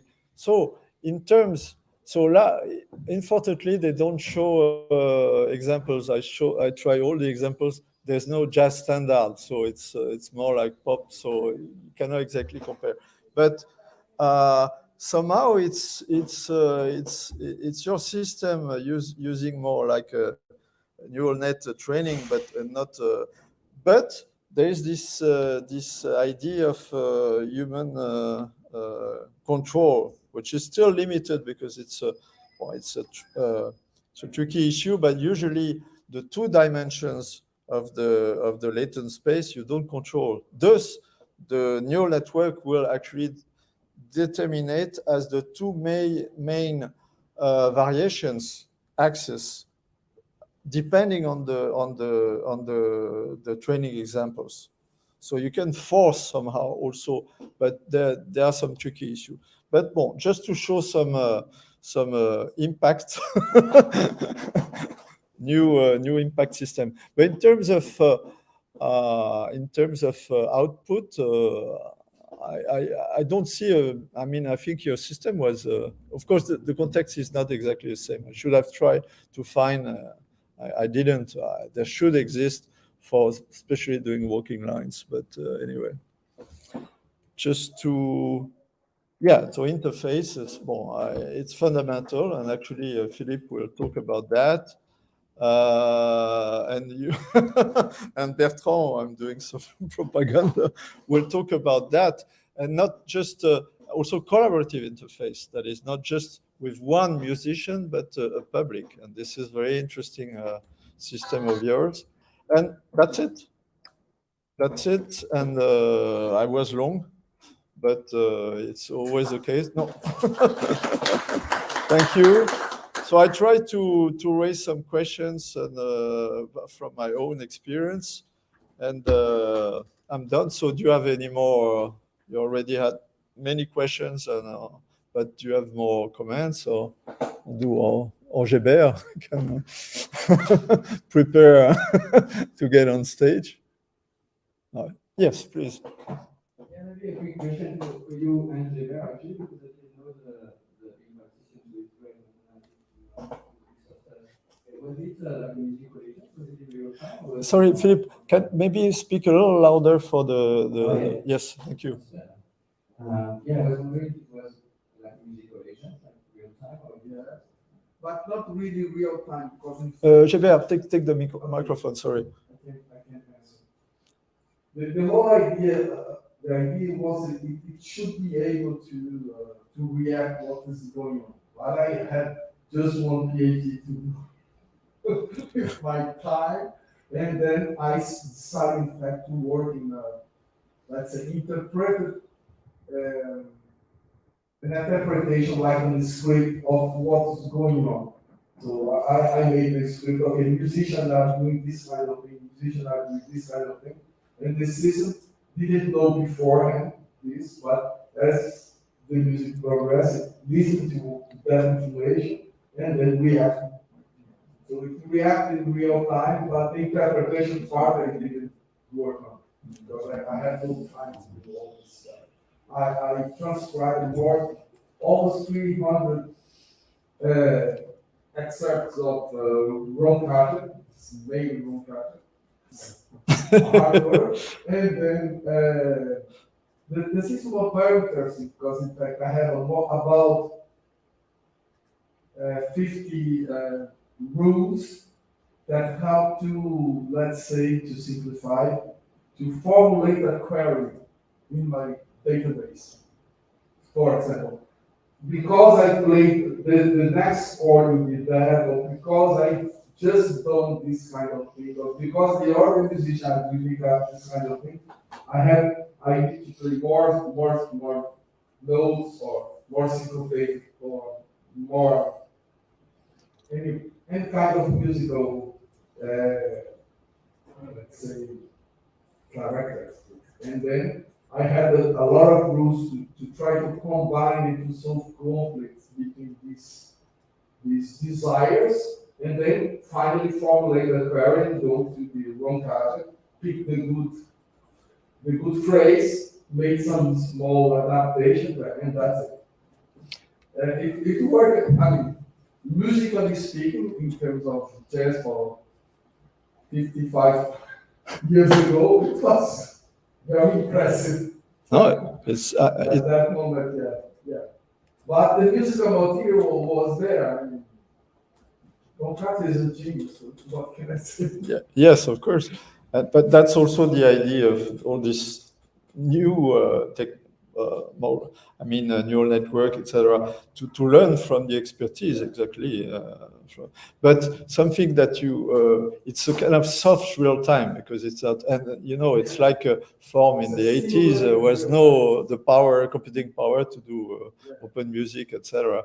But something very interesting that Geber mentioned. So there's this notion of real time. There is no time to do the analysis. I will do, etc. So it's all this, and even there was the notion of the interaction with the public, with the other musicians. So if the drummer starts, then I have to change, etc. But even the public. I remember if a policeman enters the room, then you play more steady. If a super girl, super nana enters, then more show off. If the public applauses, you play differently. So there were all this, and this was not really put like in your system in real time, because at that time there was no time, no computing power for that device, but all was there already, and this is fantastic. So it was a kind of all was simulated already. I think that the advantage now in terms of what we are doing now is you have more flexible possibilities. because it was a handcrafted stuff. If I need to play different style, I need to build different database, all this kind of thing. And now I think that we have more, these new techniques have more capability of generalizing things and then trying different things. It was not possible in my case. Thank you. Well, again, thank you for everybody for the questions, the feedback. Geber? That's my turn.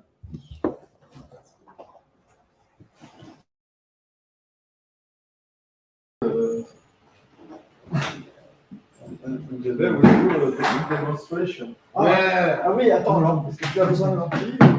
non, je pense que ça ira. Parce qu'en fait, il est dans la Non, voiture. mais il y a un câble là, c'est au cas où. Ça ira. Sinon, il y a l'ampli dans la voiture. Il n'y a pas de souci. J'ai oublié de-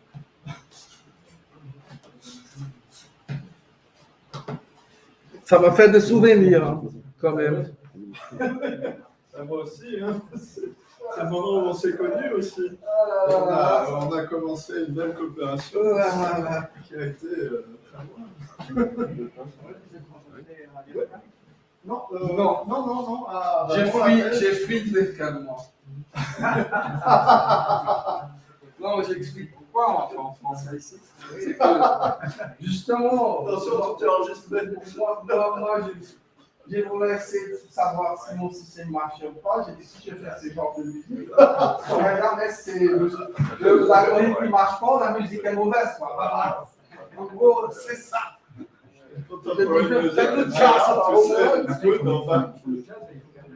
Non, le jazz. Oui, mais c'est pas. Non, c'était Boulez, c'était pas. À l'époque de Boulez, c'était enfin. Le soir dans les studios, après. Comme le streaming. Ok. Mais non, il fallait que faire que de la musique contemporaine sérieuse. Donc effectivement, presque sans public.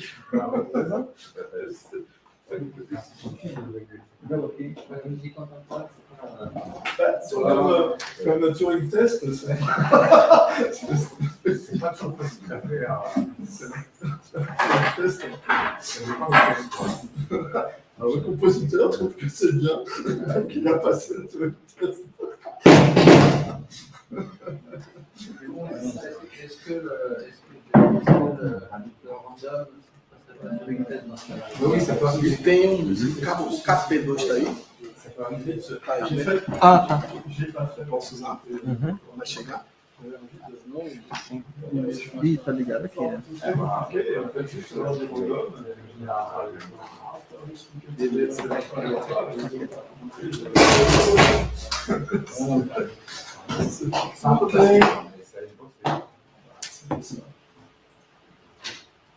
On a bon tant de blagues. On ne dira pas ici. Ce soir.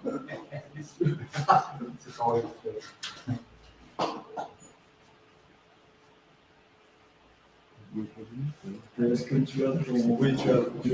Je t'ai dit sur StreamYard ou. Ouais, je suis sur StreamYard. Não é isso? Ou não? Quer dizer, pode abrir? Não. Tá.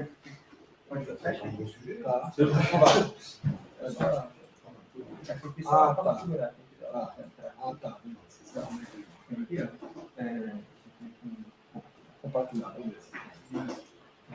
Isso.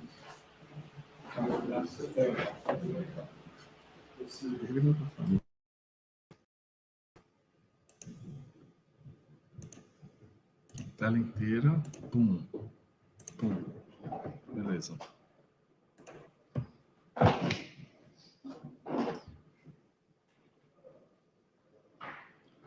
We wait for Jean-Pierre. Okay. That is okay? Okay. Thanks.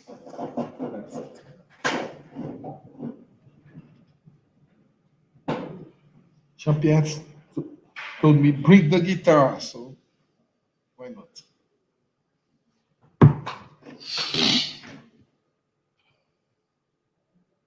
But it was quite a challenge at that moment because, for example, now every kind of computer language has some MIDI communication.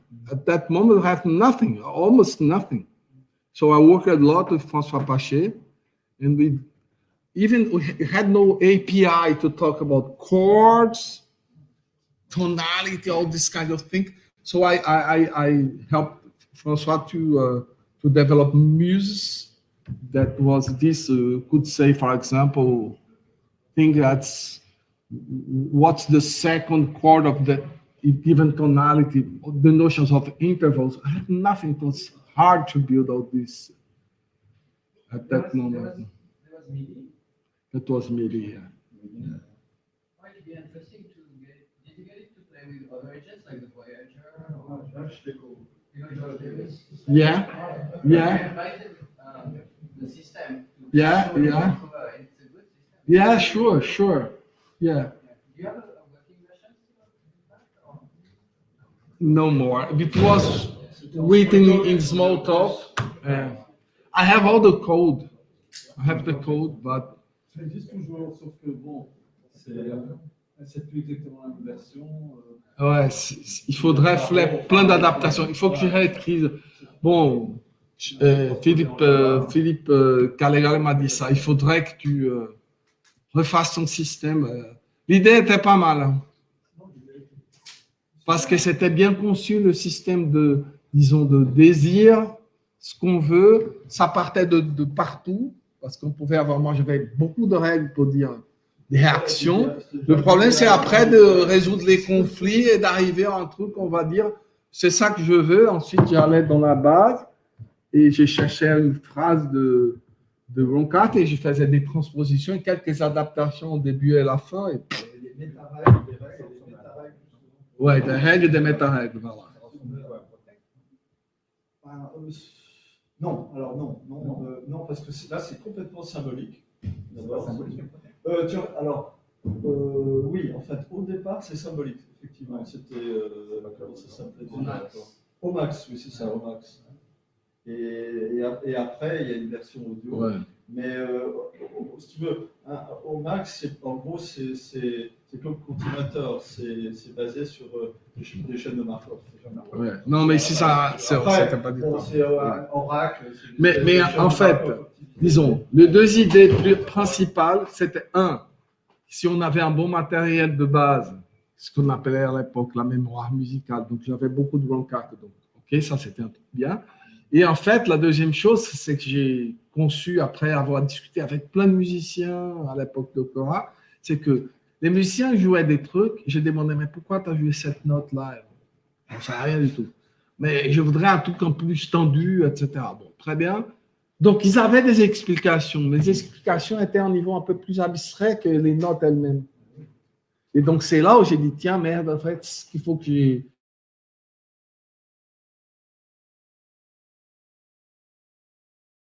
tout syncopé avec plein de notes tendues, etc. Et là, et après, pour concrétiser ces règles, j'allais dans la base et boum, je prenais un exemple.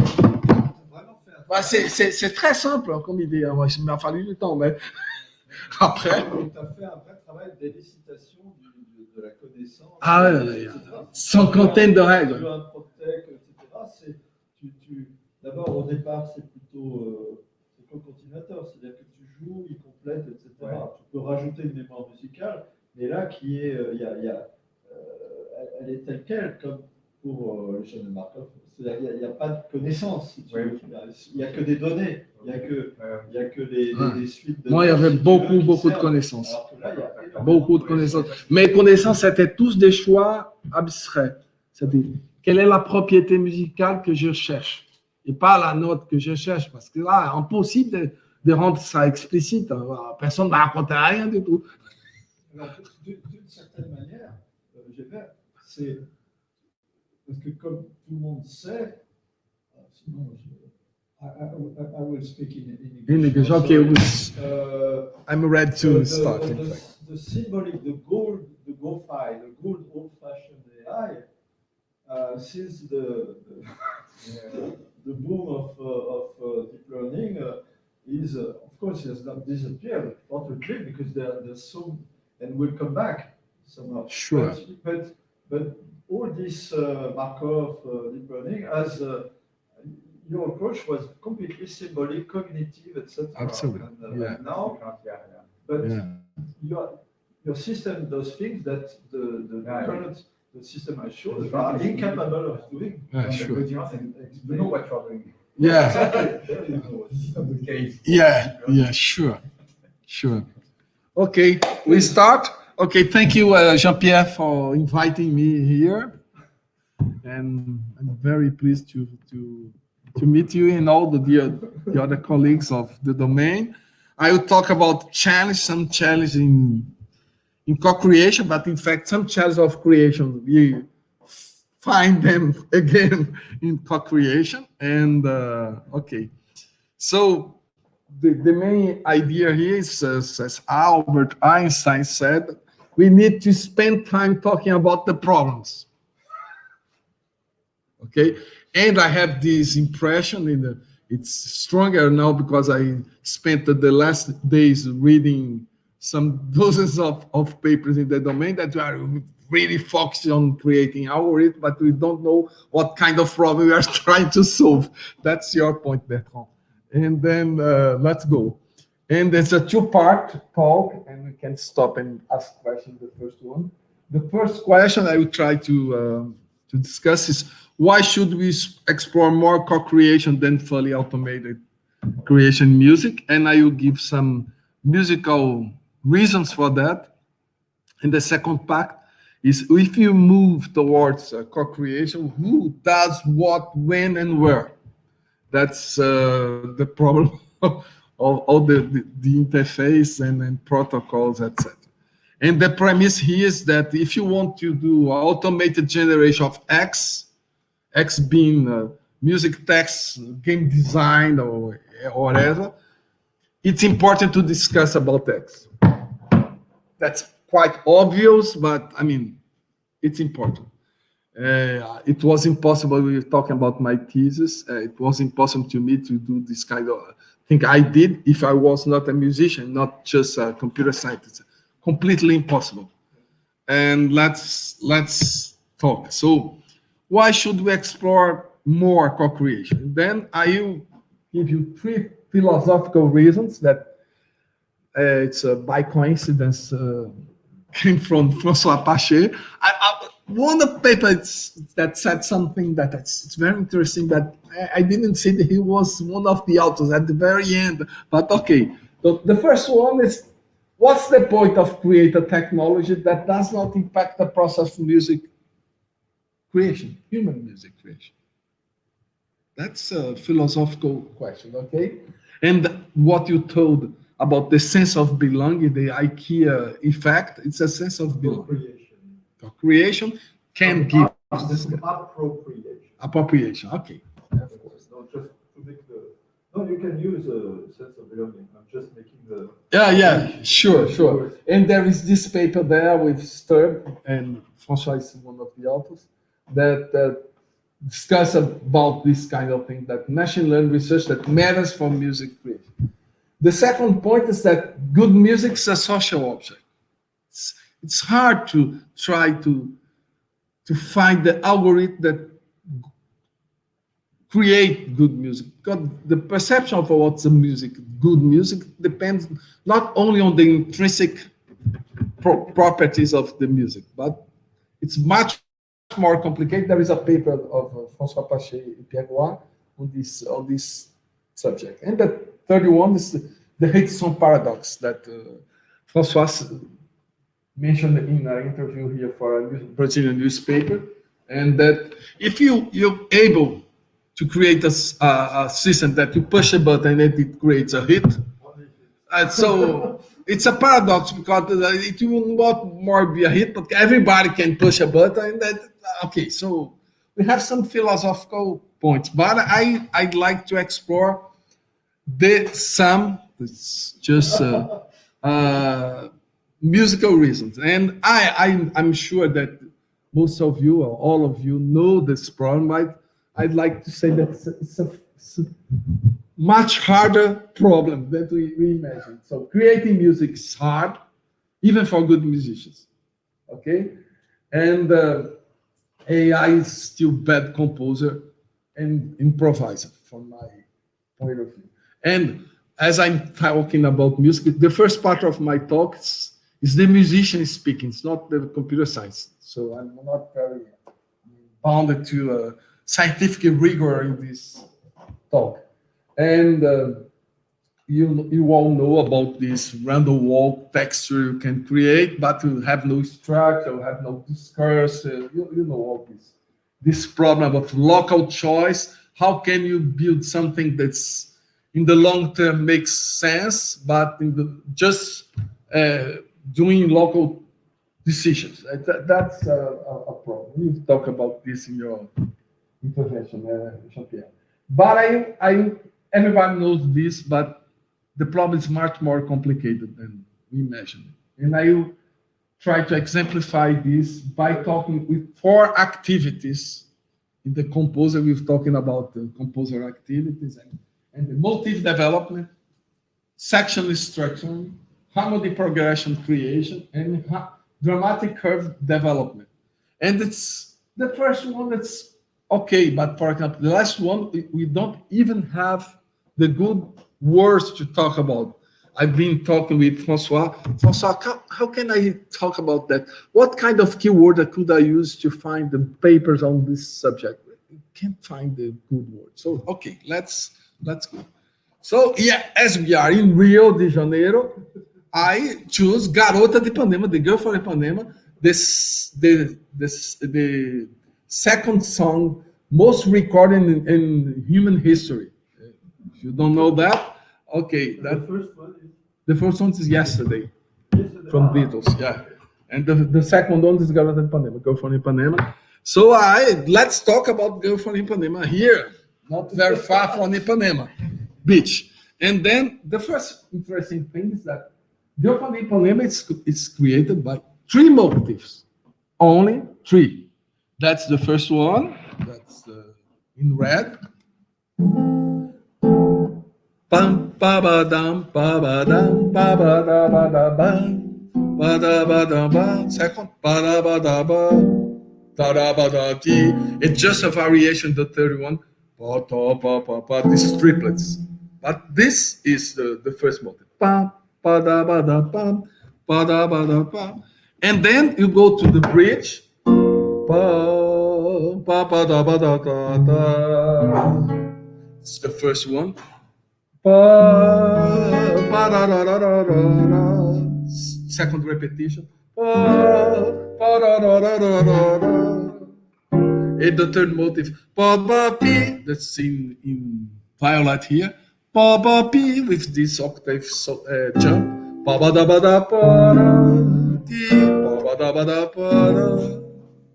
So it's incredible simple, you can say, but very interesting details. For example, the first motif is simple, of course, but it has this cell, pa, pa, da, pa, pa. Then it is repeated, so it's almost fractal.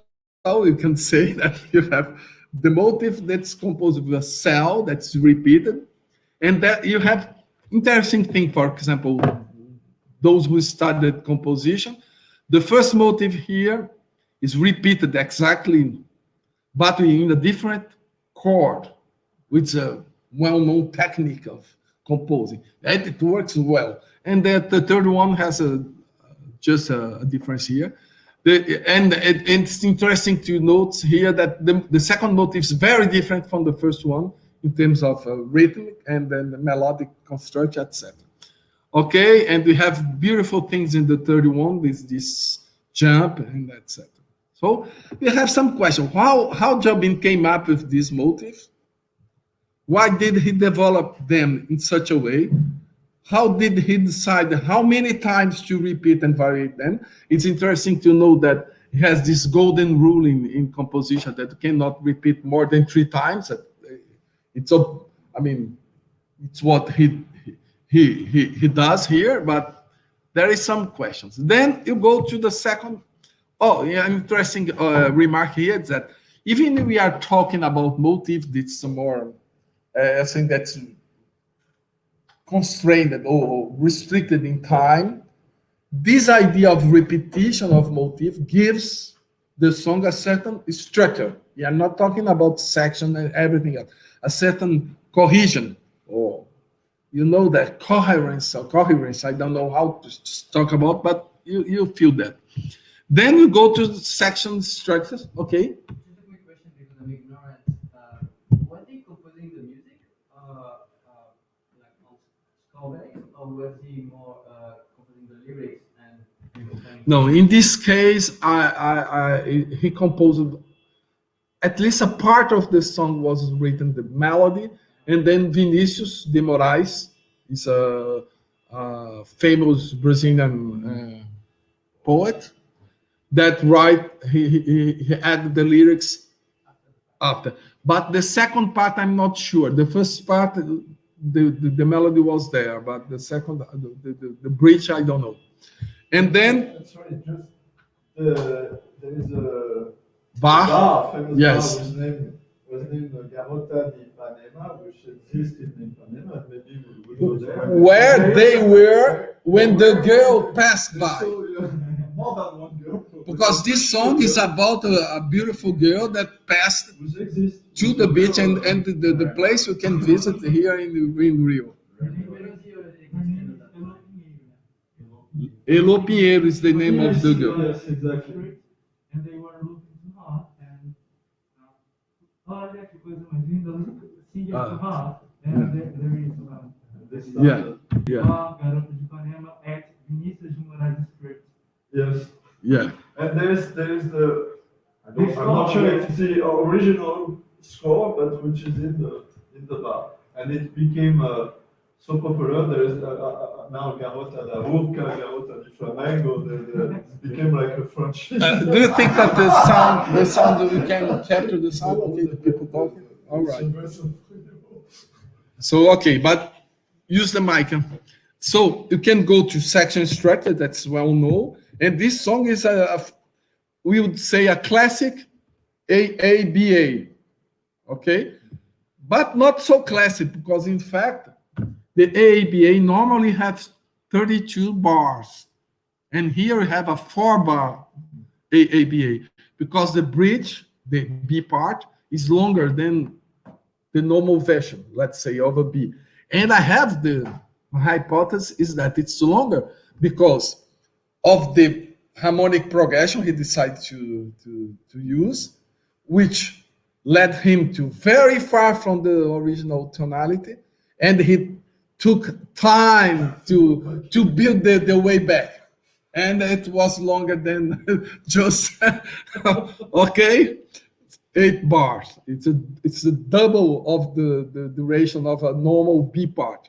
Okay, and you have this kind of detail, and then one of the most interesting part is the harmonic progression creation. That, and for those who are not musicians here, but I think that everybody is, chord progression. In fact, is a you are home and you go for a walk, and the A part is you not go very far. You go just to the corner and you go back. But when you go to the B part, oh my God, it's a really trip because you are in F major, then you go to D flat, then you go to E to go back to F. And in terms of sickle 5, it's are far from each other, and this is a crazy thing. So, and why it works? And Adam Neal, while you talk more about Adam Neal here, he said that repetition legitimizes. So, why I can do this crazy?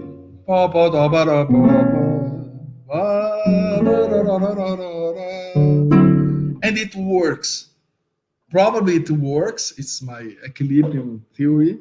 That's someone perhaps will prove it. Is that you cannot break all the dimensions. So, for example, here, as you are repeating a motif, you can have the liberty, the freedom, to make crazy things in harmony.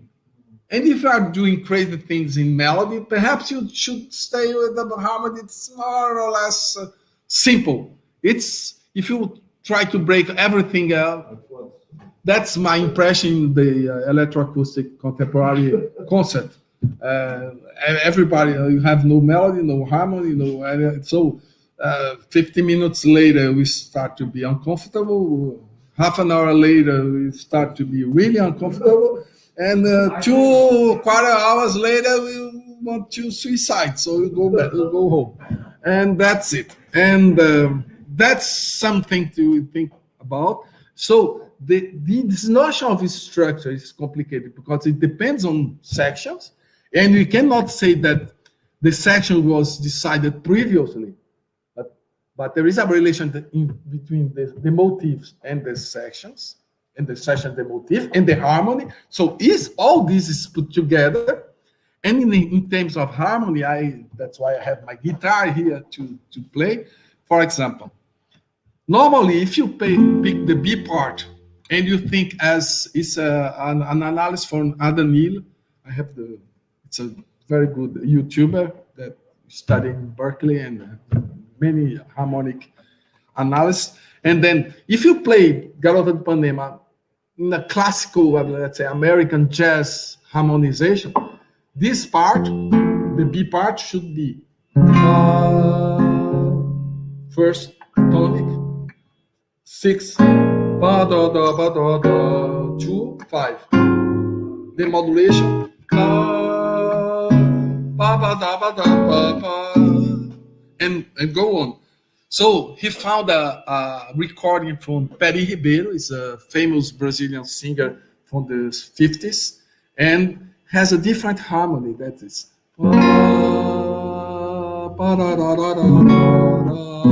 which is what you call in jazz the backdoor resolution. Instead of 2/5, we have the 4 minor, the B, the flat 7, resolving on the first. So it's what Peri Ribeiro plays. So I think that at that moment, that was the harmony. Then came João Gilberto in the guitar and did something else that Jobim adopted. That is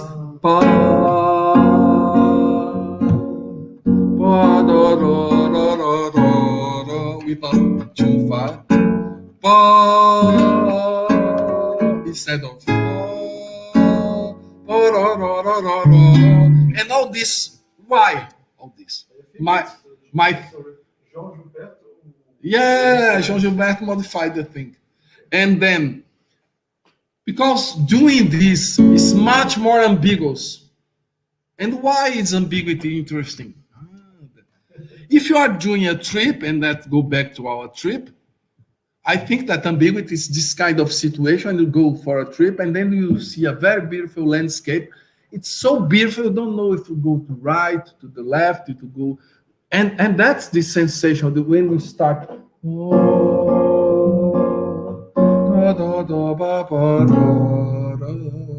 we don't know where we're going to. We get lost in the trip, and then and finally you start to find out the way to go back home. So all this is a story. Yeah, I'm talking just about harmony, and that, of course, has a dialogue with all the dimensions. And finally, I will talk about the thing that I have not a good name to say, but let's call it dramatic curves. So there is this Kurt Vonnegut, it's an American writer. Like the girl from Ipanema, dramatic curves. So this guy, he has this theory about the shape of stories. And then you have the Cinderella stuff, you have the Man in the Hole, you start the film or the novel where the guy is okay, but then something happened and then he's really on the hole. And then he finally starts and then he finished the story up and then better than he began. And then this is a shape of stories. And Cinderella is this stuff where the fairs gave her the possibility of good, very beautiful dressing, etc., etc. He went to the ball and etc., etc. And then he go back home, but the prince finally find her, and then everything is okay. So have this kind of thing, and he said that it's time and fortune. And you can translate this to music, okay? And I even found a paper from Farbo with a parametric temporal model for music tension. He start talking about music tension, but it's still in a, let's say, a limit way of thinking, because if you think that fortune is some kind of dramatic tension or music tension, in music you have a lot of tools to build tension. For example, higher intensity, loudness, rubato can build tension, higher melodic complexity or range when more in the high notes than here, rhythm, harmonic complexity, orchestration. So we have a lot of tools to build it. If you go to Garoto de Ipanema, you know that in the B part you have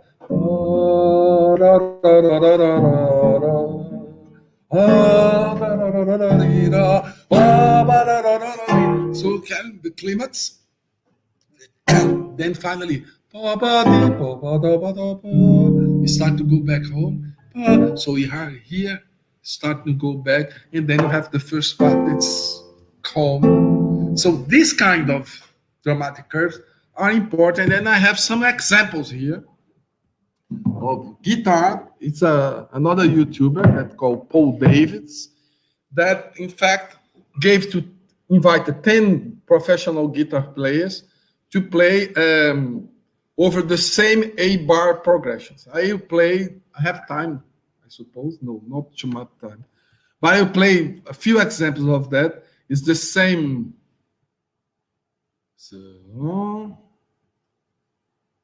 So let's listen to some of them and try to think how they are working on motives and how they are working on this dramatic curve. You see all are good solos, but you see a huge difference between the first two ones and the last two ones, okay? So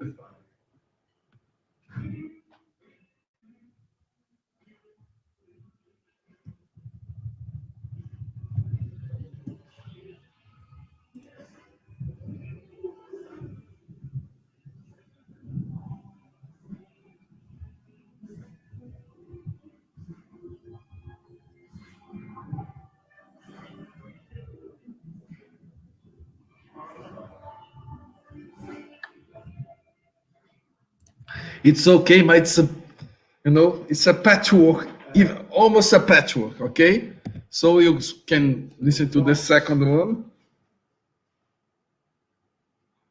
Gimmicks.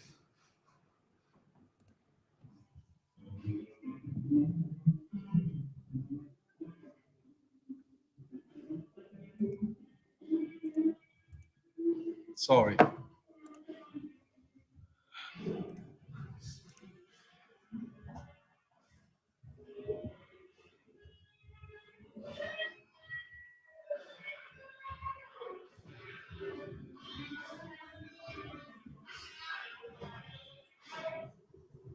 A little better, I would say. A little better. Then you go to the two last one, okay? It's not just a sequence of Yes. There's some nice tensions. Yeah, but here you see it's much better.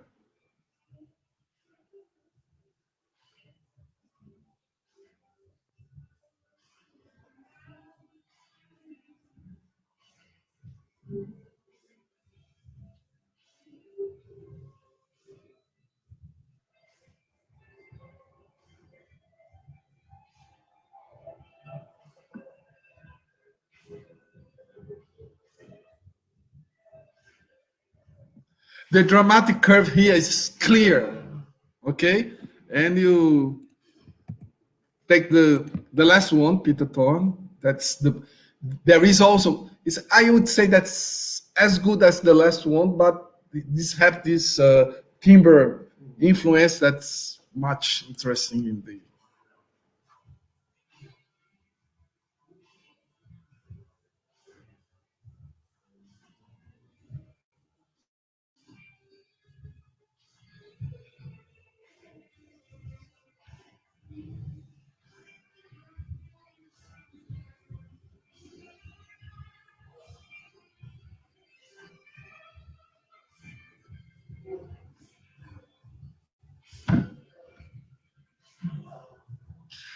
So if you compare this with this first one, really the last one tells a story, and the first one is just okay.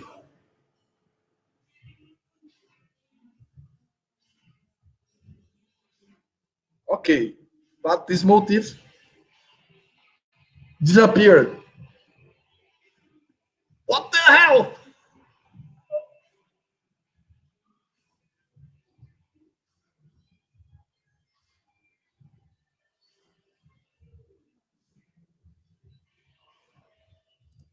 So you got the point. It's not that there's no curve, it feels like it's more like many smaller. Sure. Yeah, set small mountains. Okay, but in terms of motif, there is no coherency. He play the same, the first one, then he go to something else, then he go to something else, and to something else. It's like he has a repertoire of gimmicks and is doing a bit of a show off.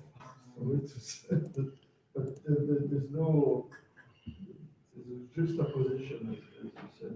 Okay, so my point to finish my first part is, in fact, what you have already know, that, okay, I think that compose or improvise is just like writing a book. So you can, okay, you can capture genre, you can capture context, you can capture theme, but you have a plot, you have character, you have things that are more, let's say, long-term, and you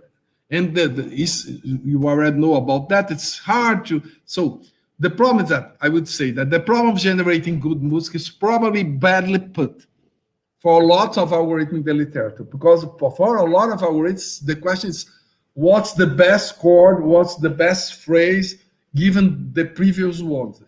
And clearly it's not the case, and you cannot just write a book choosing the best phrase or the best paragraph. It's impossible. And we know that, but what I try to say here is that it's much complicated, in fact, because you have an articulation of different dimensions in the narrative, and motive must be taken into account. Harmony progression taken into account. Session structure has a role to play. Dramatic expression has a role. Tension has a role to play. So it's all this together. This is why it's very hard to compose Garota de Ipanema, for example. That's my first point. And why it's interesting to discuss this, because even we start thinking about co-creation, these elements are important also in co-creation. That's what we were talking about earlier, about what kind of task, what kind of objective we have. So I can go to my second part here. If you have questions, you can interrupt me. So either by philosophical sanity or musical, okay, question? The microphone. Thank you. Great. Enjoy that. Turn it on, Jean-Pierre. Je pense qu'il n'est pas. I guess also it's great because Augusto and Bruno, that you know, and me, I tried their research. It's really about the mapping between a dramatic curve of a game, of a narrative, and the music. So that's actually what the people for films or for games, they do. Sure. As you said, and as you said, so it will be very interesting because it will Sure. resonate much with what you said, and one of the kind of something to to take back home that you said. I think it's important that you cannot put tension or get out of all dimensions at once. Otherwise, it gets away. There's something which needs to be still. You have to negotiate in certain. You can have one foot, but you cannot hold them. Sure. And that's true. And just a comment, because usually to put more tension, etc., people will add more harmony, more like horns, more etc. But it's just a discussion with Lidwino, sorry, Bear, who's a professor of composition at Reflexion, and he pointed me the case of the opera of Alban van Bozek. At some point, there's only one note.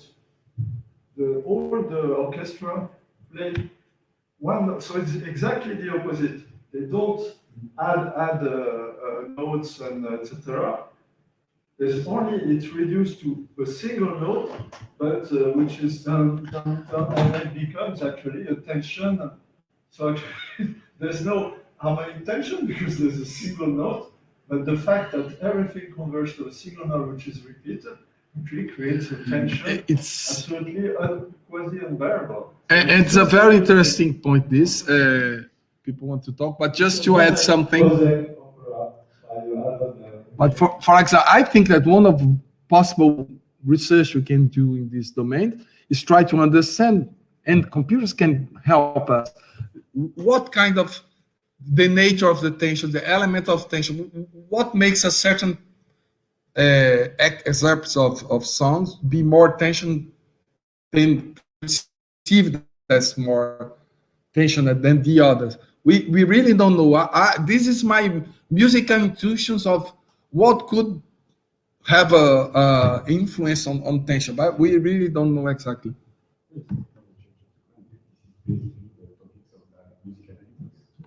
Sure.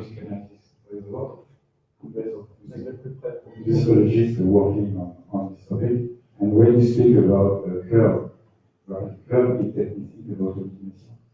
We formalize a lot about artisthesis, it's basically it's exactly this. And you write books about that. 7 books. That's why there's very complexity of this condition, which is dealing out of concerning this I found some works on this. I cited 3 of them, but Slobo, this is an old one. But people are starting to try to understand what's going on in this term. But I think that it's not too much research on, too many research works on this domain. Philippe. It's complicated with so many dimensions. And it's true as well that it's not new that people are interested in that. And yet, we have lots of work and concept in the lab. Because quality of video games, because it simplifies, we use balance, horizontal, and tension. And then we got some data sets and some work coming out of that. Soon, but I wanted to say there's also different aesthetic regimes, I feel. So a basic regime, which is a narrative regime, has to do with tension and resolution. A lot of Western music is based on that. There's other regime, I feel, that are more like equal are more like flow. About entrainment, Sure. conditioning, Sure. and a tiny difference then is raising. I agree. So that's completely different. Yeah. Different effect on the audience, and we're perceiving those curves. Sure. So I'm not even sure that it's unique, actually framework that works for everything, right? Sure. Good point. Jordan? It's too far away, sorry. In the context of the magic in games and music as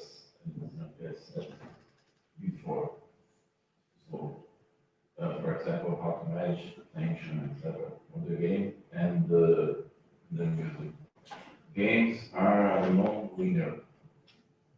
So how can we tell a story, a non-linear story? Do you have any thoughts about that?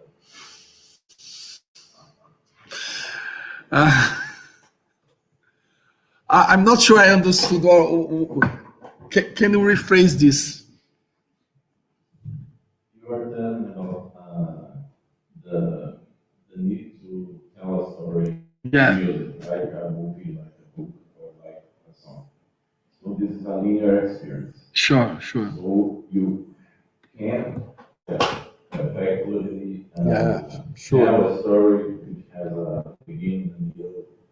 You bring Sure. attention, and after that you finalize it with something. But in games we have Interactive. because of maybe someone will be like 3 hours in the middle, and this can be really boring for a song which continues to be tense, etc. So it's very challenging. I understand that we can manage tension, etc. For an interactive experience with music, but this need to tell a story is really hard. Sure. But I would say, I for those who don't know me, I've been working on games for 20 years, and then this is really challenge, and because players are different, because the learning curve of each player is different. It's very hard to know, for example, what could be hard, what could be tension anyway, in 10 levels later for people, very different people. On the other side, I would say that games, as they are interactive, they have this advantage of engaging people more naturally. Because if you are just reading a book or listening to watching a film, you don't, the story, everything should be much more well crafted in order to engage people, and games are naturally engaged because it depends on your actions. So it's challenging. I agree, but you have this other side that I think that's okay. I don't see. I saw in fact recently more efforts on storytelling, but this is a harder part. We did, sorry, a lot of progress on procedural content generation for local stuff, just as in music, but for telling stories, it's hard. Bruno Feijó has been working on this for at least 5 or more years, and Augusto is working on that. Okay, They will talk more about. I think it's very important to say he's talking about tonal music. And tonal music has this linear way of telling the story. Non-tonal music, tonal music don't have this, and it's not important to tell a story. And that's why perhaps people love tonal music more than a You can tell a story without being linear. Sure. You can tell a story just as you said. Sure. Doing a section and another section and Sure. another section, and this section could be linear or could not be linear. In the end, the all listening of this piece can tell you a story, and I understand what the composer wants to tell me as a message. I'm not very sure. I mean, I'm not convinced at all. I mean, from my formal experience, I agree with your point, but I'm saying you as my formal experience, I can understand. I respect your point of view completely. The music of Stockhausen, I can understand what they are Lucky you. Lucky you. I'm serious, and it's recorded. For example, for 6 months of my life, I was in Paris. I went to IRCAM every week to go to the contemporary electroacoustic non-tonal music, because I said I'm really dumb. I'm really dumb. I mean, I cannot understand this kind of thing. I went there for systematically as an educational, self-education enterprise. And then finally I realized that I really, some piece I really like, and I understand what people are trying to say, but most of them, it's no way. And I don't think it's just a matter of being or not educated. Perhaps that's why I formulated my equilibrium theory, that perhaps one day we rivalize with Einstein theories on the other side. No, I'm just joking. But just to say you that it's, if you break all the reference, it's very hard to follow. I have a string concept. I do exactly this, what you say. Small sections, and I'm telling like a visual passage of the rest of the era. I started the use of Prokofiev, Stravinsky, and I composed the piece with these references, like Cubism painting. I was putting the sections in a non-linear way, and all the people listening to the piece understood what I was going to say, and it's not tonal. It's completely atonal, and that's it. Yeah. I just want to point out there is no position between tonal and not tonal. The what you are talking about is something that happened in France maybe 40 or 50 years ago, and I think this doesn't exist anymore. Even what we call tonal is really contemporary music, because you just model, for example, in jazz. And if you take the tonal model is not clear, even if it's common in the musical, let's say, commercial business, not really true now, because technology and it's not based on music.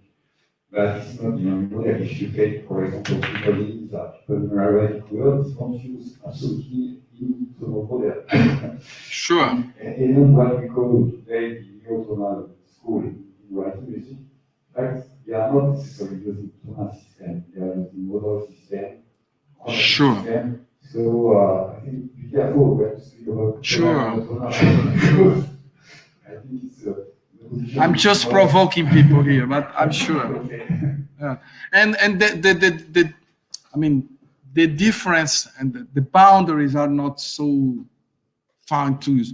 There is a very good composer in Brazil that's not well known here in Brazil. That's Ginga, for example. It's a guitar player, one of the most. And you you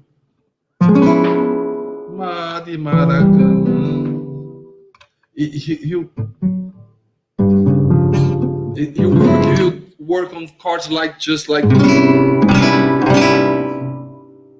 have these on popular songs. I can't play all this Ginga stuff here. It's crazy. For me, but it's only it's a cult musician for musicians. Only the musicians know Ginga. It's a shame. Music is. It's hard to. It's not classical tonal. Very far from classical tonal, but it's it has a melody, it has some elements, but it's not simple. I mean, for example, in Brazilians, by the way, this is one of the most interesting characteristics of Brazilian music, as here in Rio, is that the limit between the more erudite, more classical, more elaborated music and popular music here in Brazil is very close. Okay, because, for example, Jobim he was a conductor. He studied orchestration. He was a very good musician, good formation in music. And yeah, a student of Kohoita. Exactly, exactly. All the great composers of Brazil was César Garrapaes. Yeah, yeah, yeah. And this song, his songs are sung by people in the street.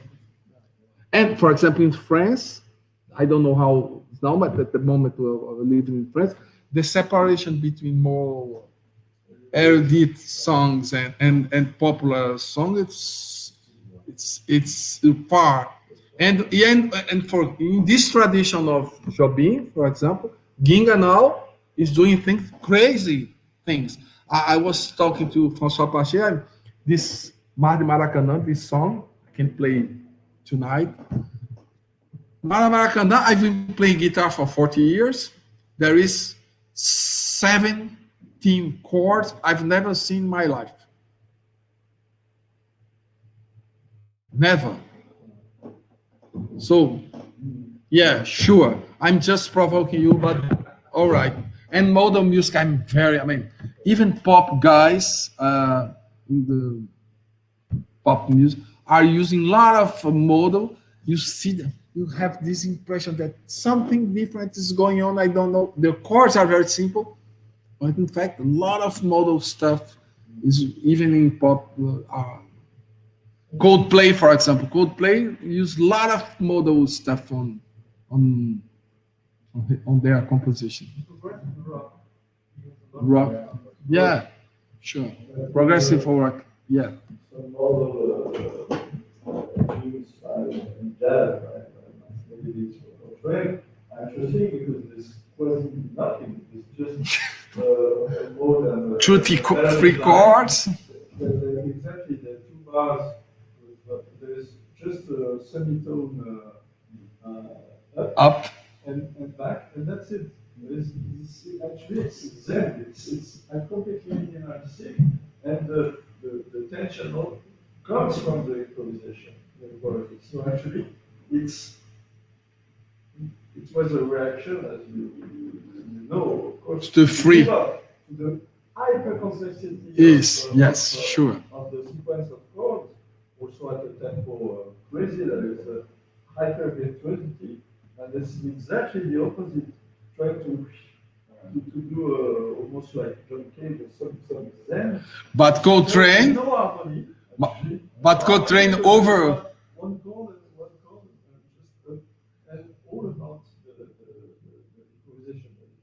So it's really. But over this simplicity, Coltrane did completely crazy stuff. Perhaps because of that, I don't know.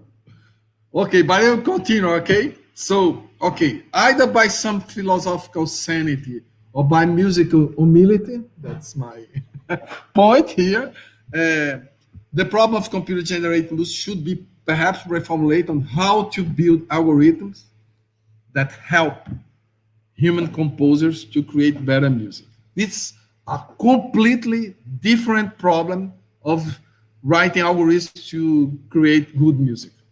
That's, I think that's a very important point. And I translate here, I transcribe here the part of the paper of Bob Stern that you cited, in fact, where basically you can read, but he tells the story. He has this folk RNN system, and the system. That's the Irish. The Irish stuff.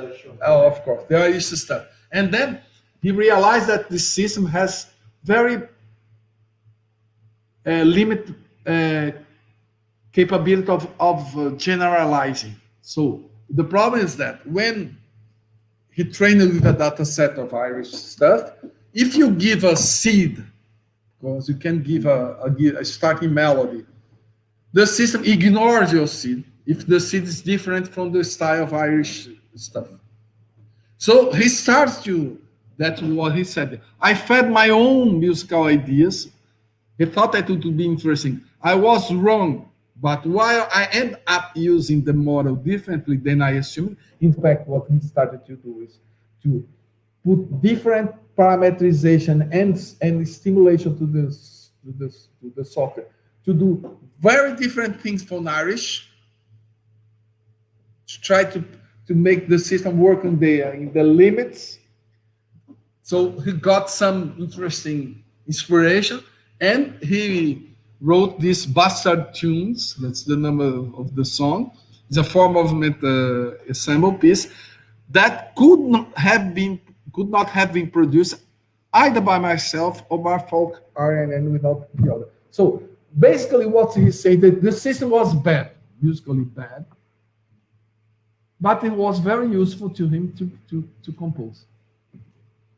So it's a quite a change in the objective and the criteria. What's a good algorithm? What's a good algorithm is a algorithm that helps inspire the composer, not because he's doing good songs or tonal or else, but because he's inspired. This is a different perspective, and in this perspective, I asked myself some questions. Okay, we are talking about co-creation, but who does what, when, where, and who decides? And to deal with this problem, as I have a lot of works on design and in Mustique at the Federal University of Pernambuco, a lot of works on design. So I thought that it could be interesting to use what we call the design space. What's a design space? A design space is simply the space representing the possible choice you have to create a product. Or, for example, here we have a design space with 6 dimensions for create a car. So you have the engine size, the color of the car, the fuel type, transmission, body of the car, climate control, etc. So if you want to build something, one of the techniques, and Philip Calegari used this in his PhD thesis, is you build a morphological box or a design space, okay? And you have some methods of design to use this design space.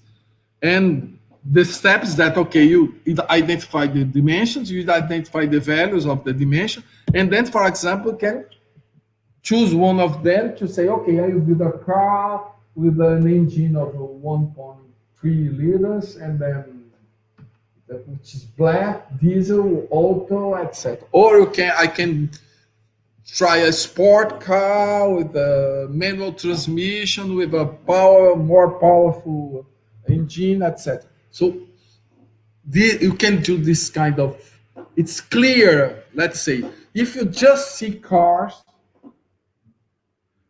perhaps you tend to build a car that's very similar to the cars you've been seeing.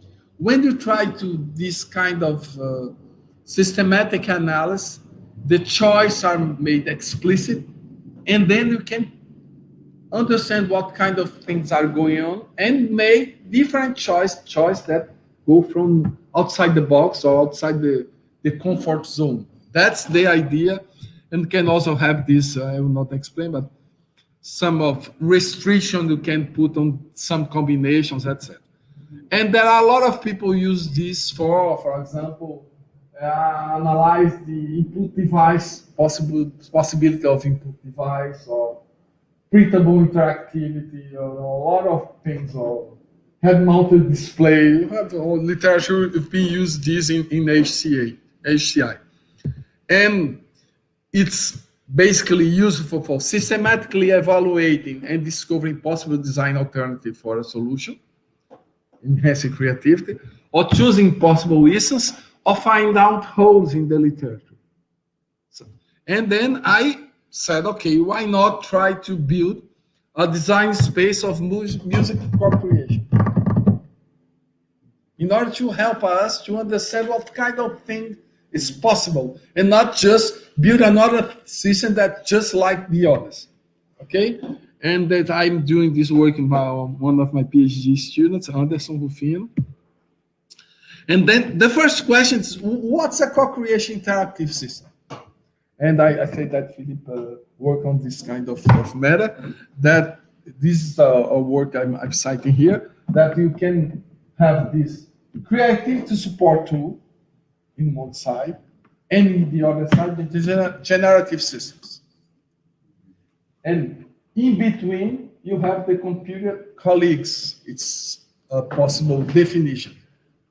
And for example, let's say that you have built an algorithm that can generate music automatically. If I push a button and it generates, for example, a melody, I look to the melody. If it's okay, I go, okay, I will take this melody and I will try to build to compose something using this motif or melody. Okay. If it's not okay, I push the button again. I have another melody, and I push the button again until I find something interesting. This is a support tool for creativity, but this is not an interactive co-creation tool. And I gave, yesterday I was talking with, later at night with Philip Calegari to try to find out a definition. This is not a good definition, it's a temporary, but what could be a co-creation interactive system? A system that provides continuous interaction between machine and musician that influence each other, next perception, choice, and actions.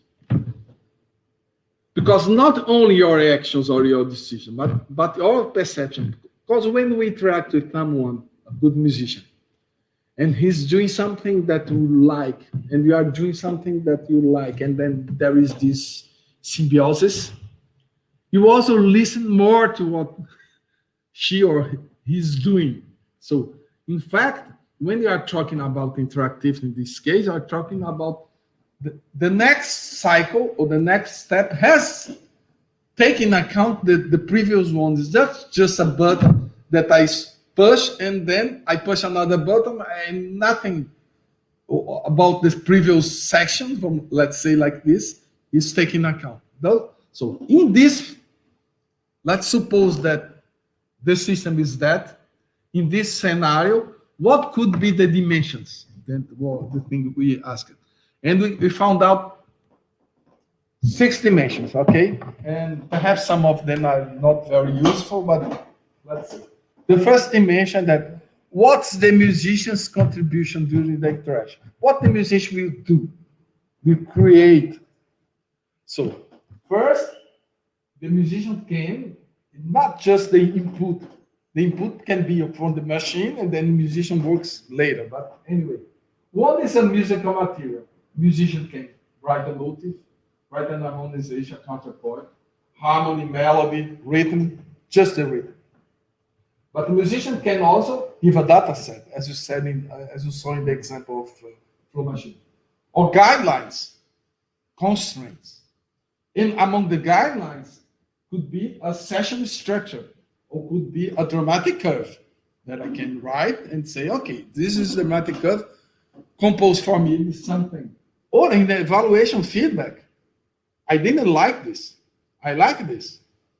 This is the thing I started to think that possible choice in this first dimension. Then we have the second dimension, it's quite obvious.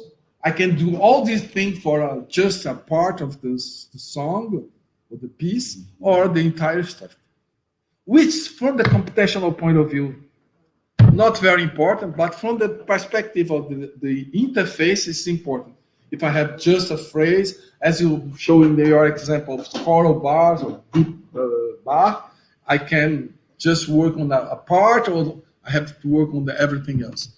Okay, this is 2 dimensions. If you have questions, you can interrupt me. Then we have the same thing, but from the the machine side. What kind of thing the machine can do? The machine can propose a motif, harmonization, harmony, melody, rhythm, almost even give a feedback. For example, something you did, it's quite obvious. The harmony is too simple, or anything else. Why don't you try something more modal? Why not think about this kind of thing? This is the interesting thing of the design space.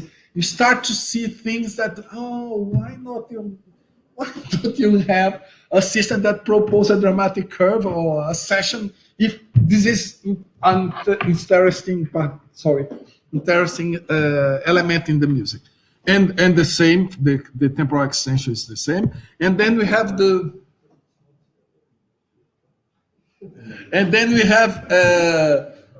the two last one for us, that is what's the machine role during the interaction, and then you can create, of course, because most things we do is to create.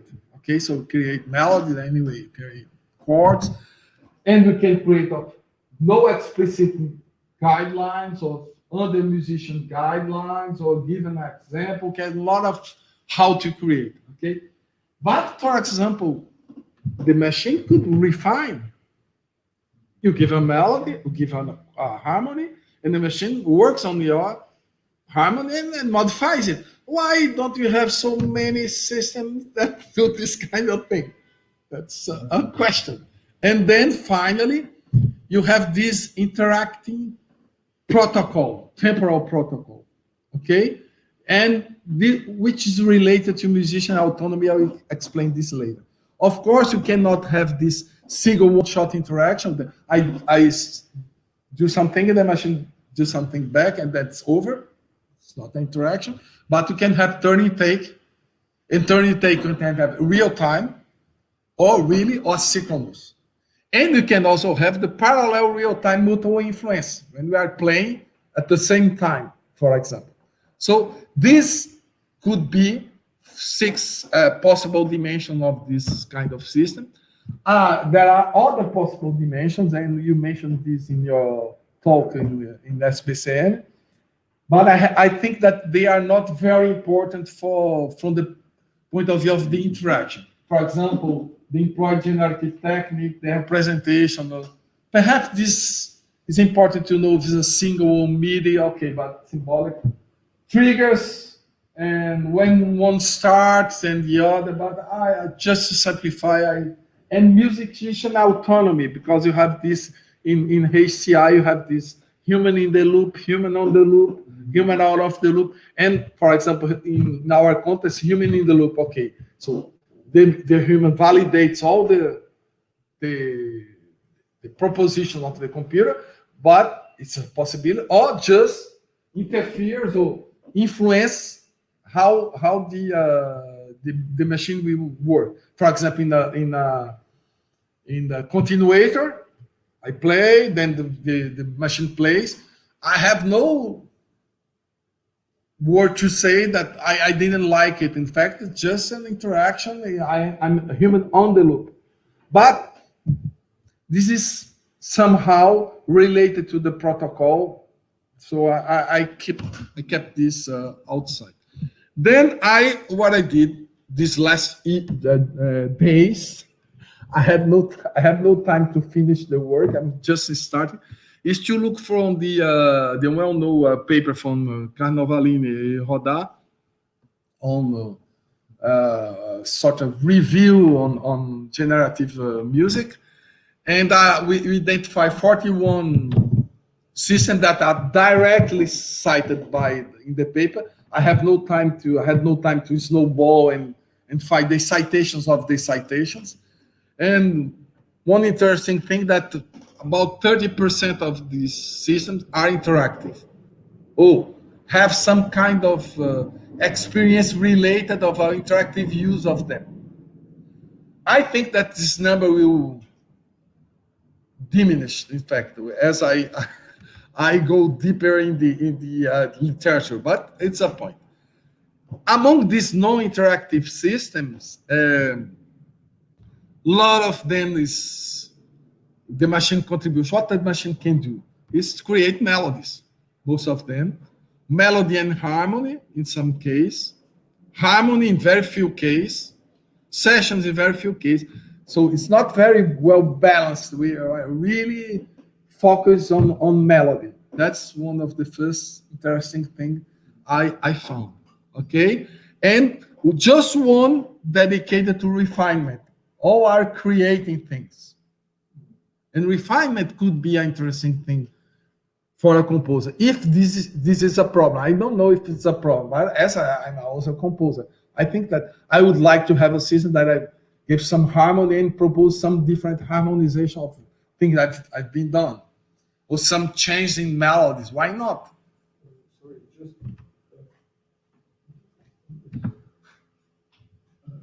the example of refine. What is refine? Can you just Nev Muse. Let's say I need to find this. the melody, arrangement. What?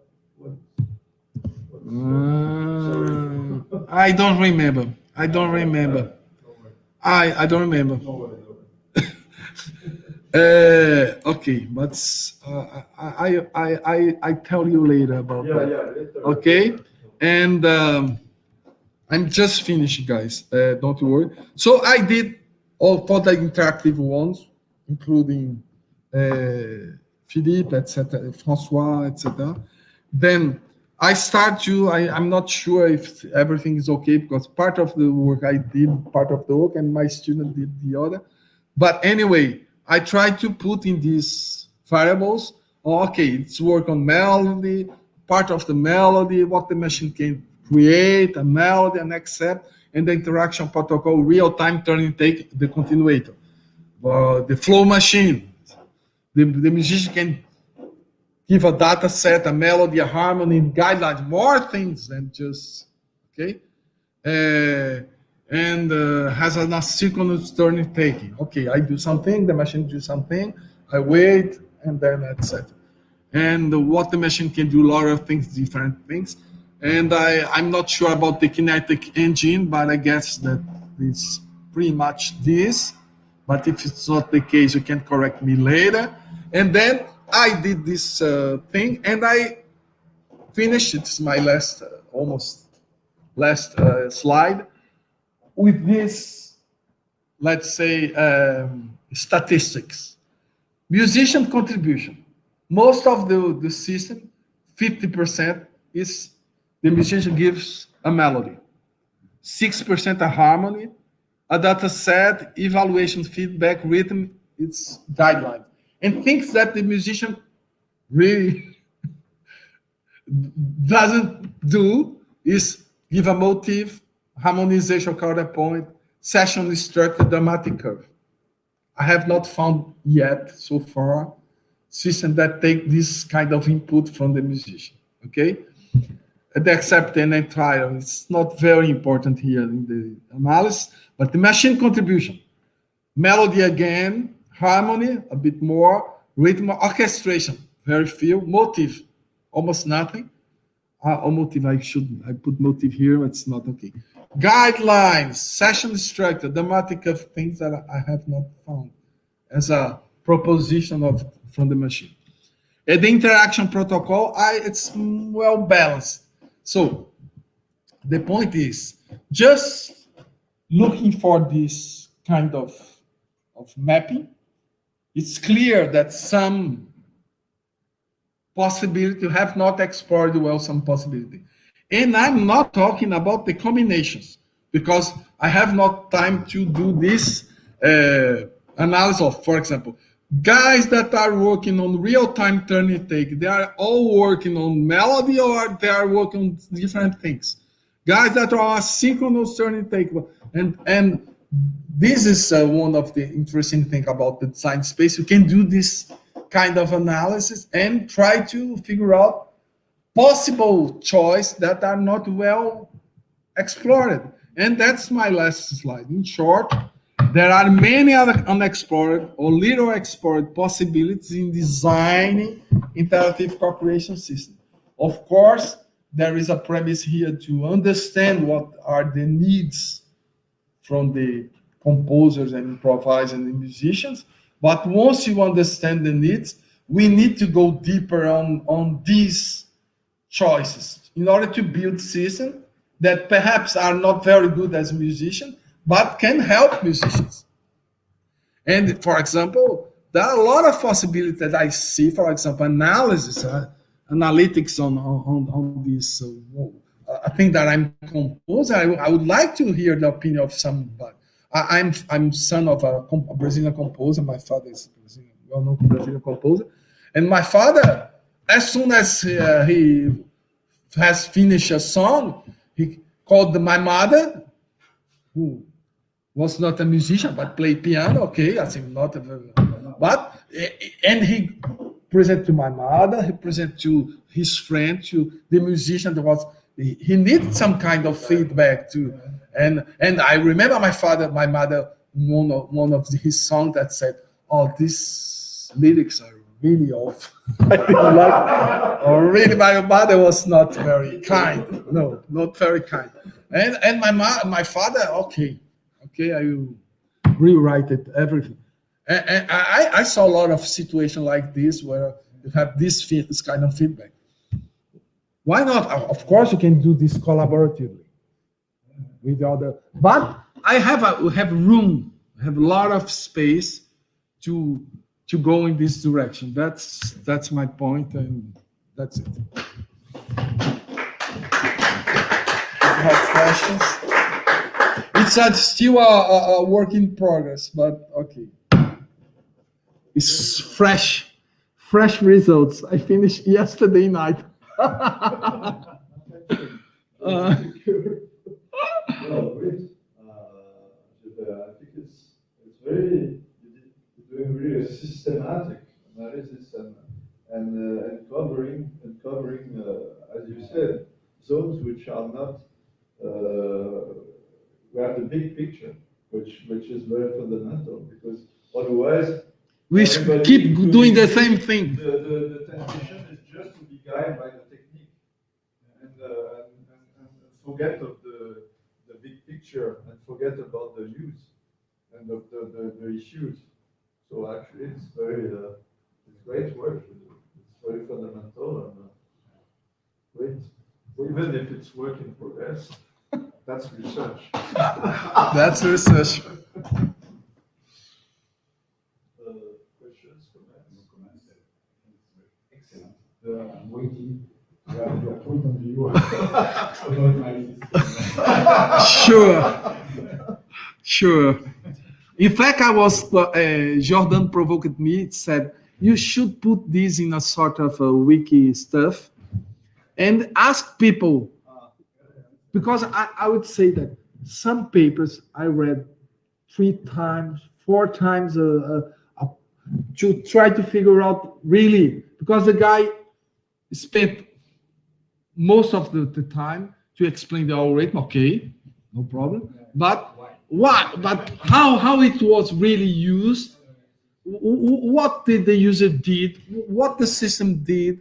It's not clear, and perhaps just reading the paper, I will not be able to. So perhaps I will ask the help from the authors. Okay, do you think that's my classification here is okay or not okay? Papers only tell the nice side of the story.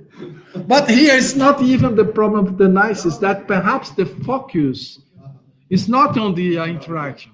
And so they describe the interaction in one paragraph, and I tried to read this paragraph 5 times to try to understand, okay, it's asynchronous, real time, what really, it's not simple, guys. Sometimes it's hard. I'm really interested in the interaction of music and mathematics. I'd like to know how this kind of system reacts with the new complexity, like you write rhythms with ratios, 5 notes in time of 3, and you want like triplets. You put and then you create a ratio, for example, 5 notes in time of 3 notes, and then you install a secondary ratio and create, for example, 3 notes in time of 2, and then you try them. I wouldn't use this language. You try the system to create from this kind of rhythms. How can you explain? There is an experiment with this kind of rhythms, with this kind of complex rhythms, or just the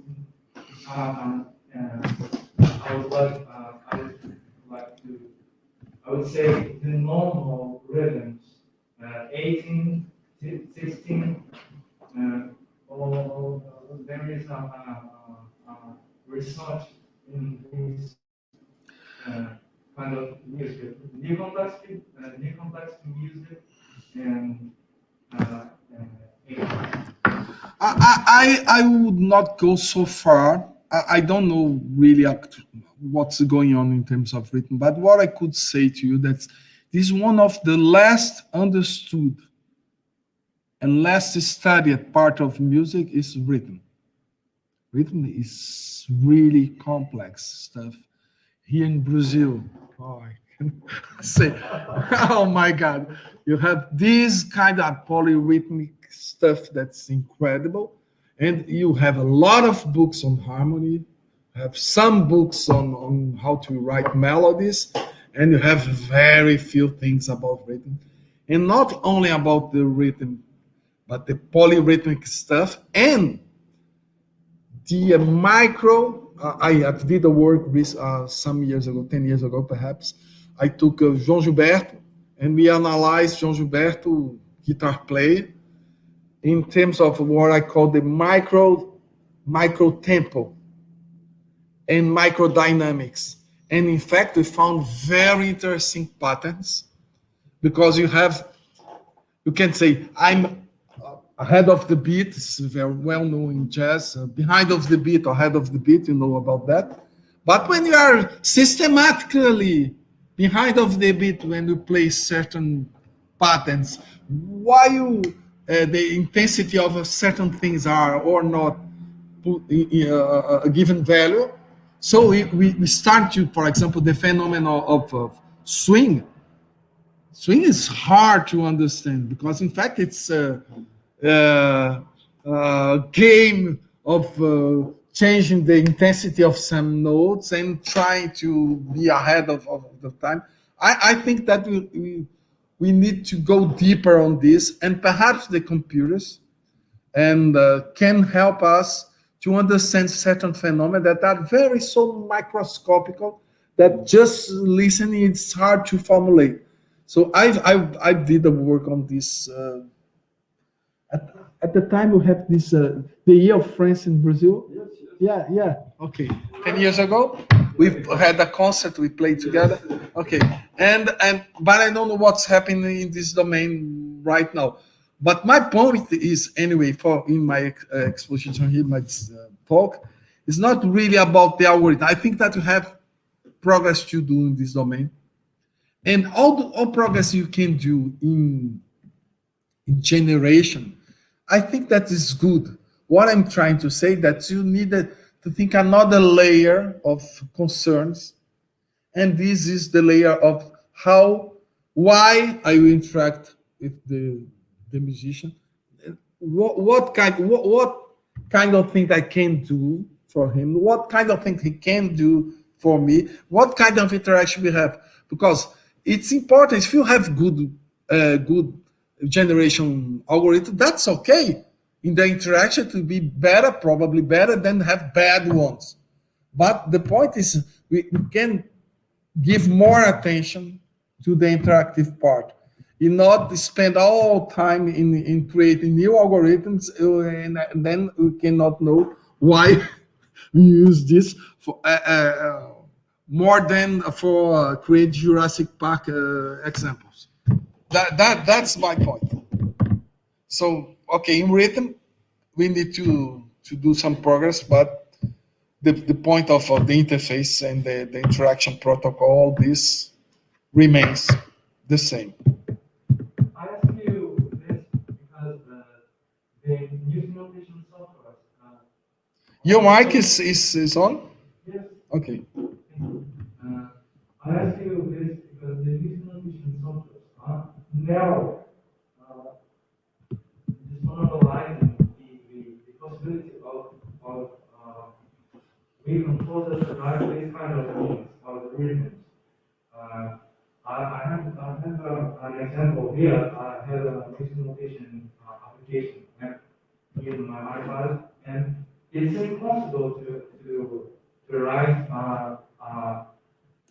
a rhythm with two repeaters. I write a triplet in the silent triplet, I another triplet. Mathematically, it doesn't understand this rhythm. And for example, music small nautical is something now symbolizing the composers write this kind of rhythms or write a triplet, pausing starting in the end of the block and ending this triplet in the beginning of the new block. You write triplet under two blocks. It's a really complex kind of things in music. And I ask you this because it's very interesting to help the contemporary composers who want to experiment with rhythms to dialogue with the computer and co-create contemporary music with new kind of rhythms and complex rhythms. Yeah, maybe I can comment just to. Yes. Perfect. He's still there? Okay, thank you. I know.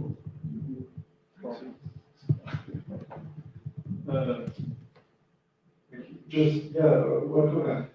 The issue of notation, contemporary music, it's a long story, and there's no, usually every composer will create its own kind of extended notation, and then it needs for the performer to understand. It's still an open issue. Just I like very much the music of Frank Zappa.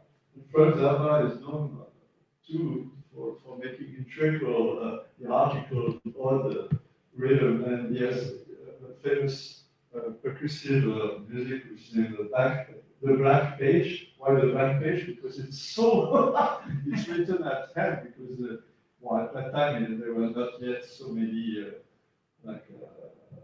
software for well, and as you said, they are not prepared to do very odd time signatures, and it's one of the most complex. Only 3 drummers in the world are able to follow. Anyway, but I think there's the issue of notation, and there's the issue which actually Geber worked on with this Cyber Juan, trying to learn actually, because all the MIDI style, etc., are very mechanical, because exactly everything is on time. Nobody plays like that. There's even, I should say that, a joke which says why there are no black musicians in symphony orchestra, because they swing.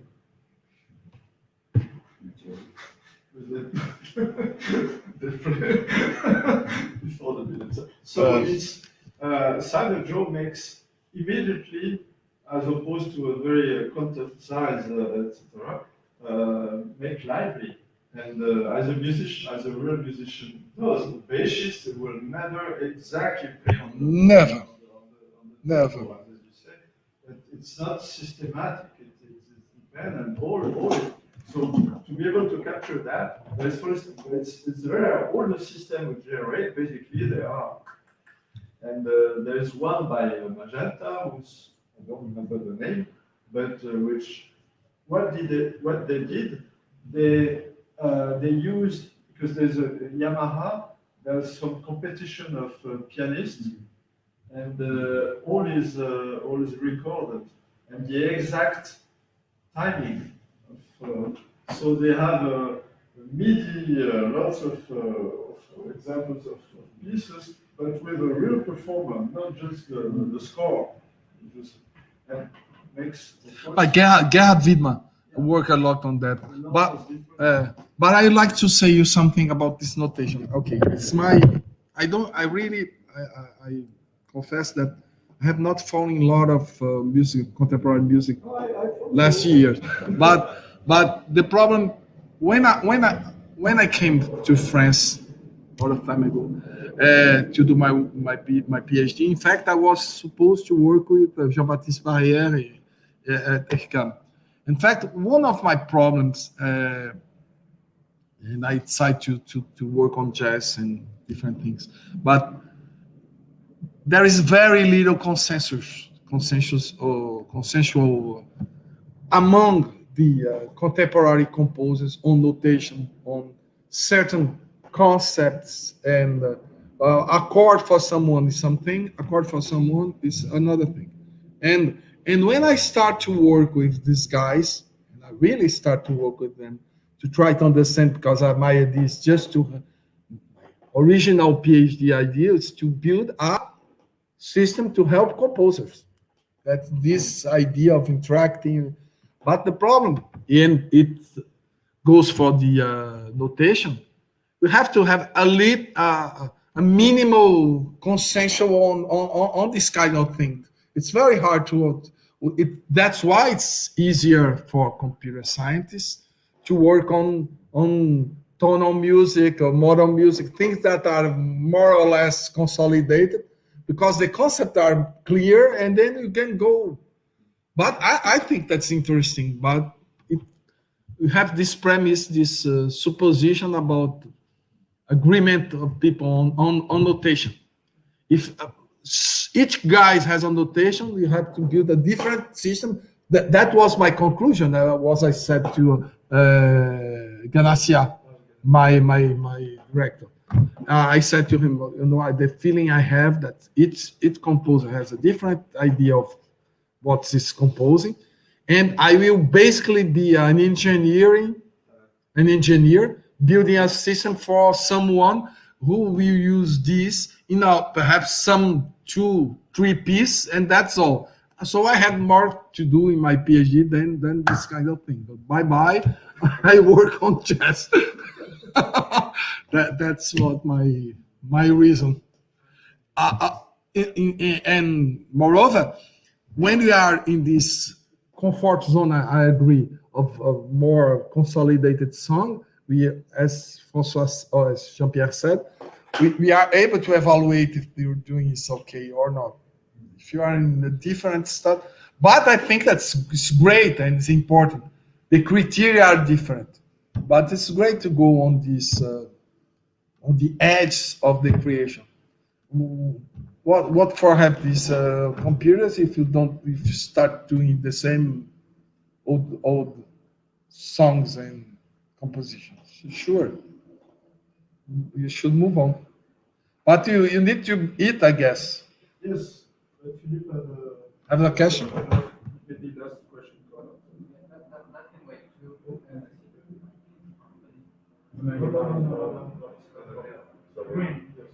Green. You have three stage on the mic. It's standby, off, and okay. That's okay.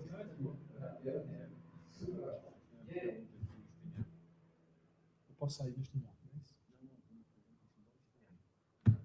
Tem umas perguntas. Eu tenho que... I need to answer some questions after you, Philip. Okay, you ask. I will. Okay, you say. Yeah, I just wanted to say, Greg, I think it's a good idea to do the design space. I have a lot of. There's a lot of different type of tasks. I looked at the food. There's a general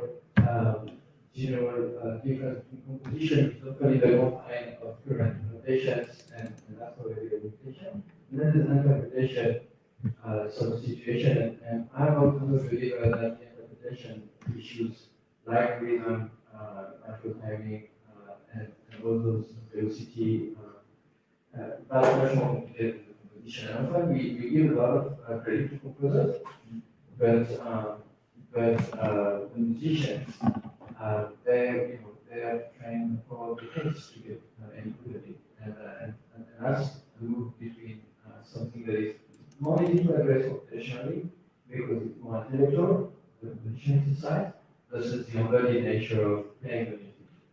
And so not only we learn that, there's a couple of syntax. I was mentioning the maestro data set and the group data set is very well. But here again, every grammar, every good edition will play differently. And so there's no such thing as that out every possible edition, right? And so there's inherent limitation there. We're not even collaborating with the human body. And those dynamics, so we need to have students working on modeling human movements and trying to see a model of human movements actually what's needed to get the computer to play properly, right? And so going very, very, very far into modeling to come back to those basic issues. Yeah. The sense of, I think the social paper we push Yeah, we do this. That's the idea. We have some questions here. That first, a comment of Carlos Arana, that a clear example from Geber's theory of equilibrium is samba de uma nota só, one note samba. I agree. From Jobim, we have this very simple melody and the harmony that's so crazy. And then Bafa asked me, but he is no more. He has a course this now. The question was, how could you relate the dramatic curves with emotions and engagement? That's a good question. I don't know, but I would say that, for example, we have a very, very rich data set of music and engagement emotion. This is, I'm talking about film music. I have guys, incredible guys as Morricone, Williams, all these guys that compose for tens of years songs. I guess you could, for example, work on machine learning to try to understand. If you notate and you do the decoupage of these films in parts where you have more tensions, etc., you know that you have some songs that work well. And what is the characteristics of this song at this moment? I think that's very interesting research to be done on try to what can you figure out from the film music, and this could be help the guys from the game industry. And we have a question from Carlos Arana, who asked the question is how approach the training of deep learning models for that additional components of music like chords or even more complex ones like dramatic curve. I think that it's a very good point, Arana. Thank you. But it's possible. It's there is no technical reason, I would say, that you can learn melodies, but you cannot not learn a chord progression, or you cannot learn a session structure, or you cannot learn motivic development. It's just I think that people are not paying attention for these matters, or even learning dramatic curves. You know, you have a lot of examples as the guitar players I use it here. You can create the examples and you can classify them and then learn. There is no reason cannot do this, technically speaking. Of course, it's already done. They are well defined. Dramatic curves, it's a little more. It's a new stuff. Yes, and it's also more, even if it's more consensual, it's more subjective. Of course. Human, that is, you need human feedback. Yeah, but you know that it works. For example, with my wife sings very well, and we play together, we do some concerts together, and I know when I'm working together in the arrangement phase, I do here you make an accelerando, a crescendo, and then we stop here. I do and then after that, the people in the audience, including, for example, some of my sister, for example, I was really touched in that moment. It's the really emotion. I like when you conveys this emotion, and I was thinking to myself, it was just technique. I knew exactly what was I doing to create this emotion. For me, it was very clear the path, technically speaking. But for her, it's just emotion. That's okay. I said, okay, this emotion. I was very emoted when I played this part. But it's not true. But yeah, we need some annotation. But for Carlos, thank you for, he's in Buenos Aires. Hi, Carlos. Nice for you. Gracias. Being here. Gracias. And there will be tomorrow some talks. Hi, Carlos. Thanks for your question. Thank you. Obrigado. Good to see you. There will be some. You're hearing me, Carlos but is professor both of computer and music. Also, he's also a professor at Berkeley School of Music. Oh my God. So he's a specialist of tango and also Brazilian music and guitar and Brazilian guitar. And I just wanted to say that tomorrow there will be sessions about exactly games and the mapping between the dramatic art of the game, of the story, and dramatic, trying to have some kind of mapping with some emotion generating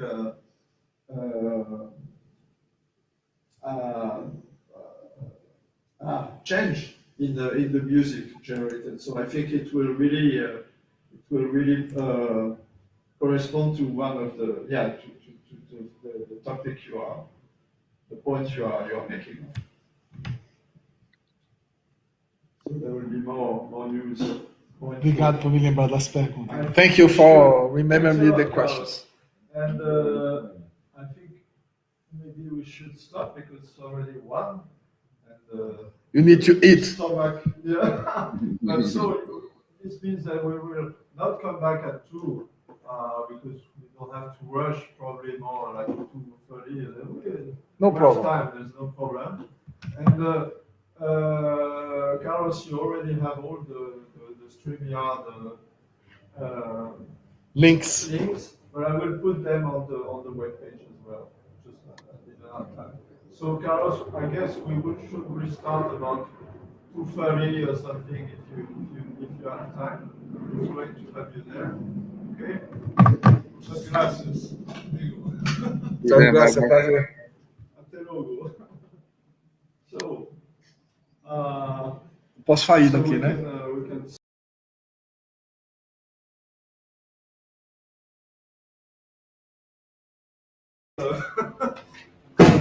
Yes. Thank you, Geber. Thank you. Wow. You play Ginga tonight. Ginga is very hard to play. It's very fantastic. I'm working on. It's very challenging, but it's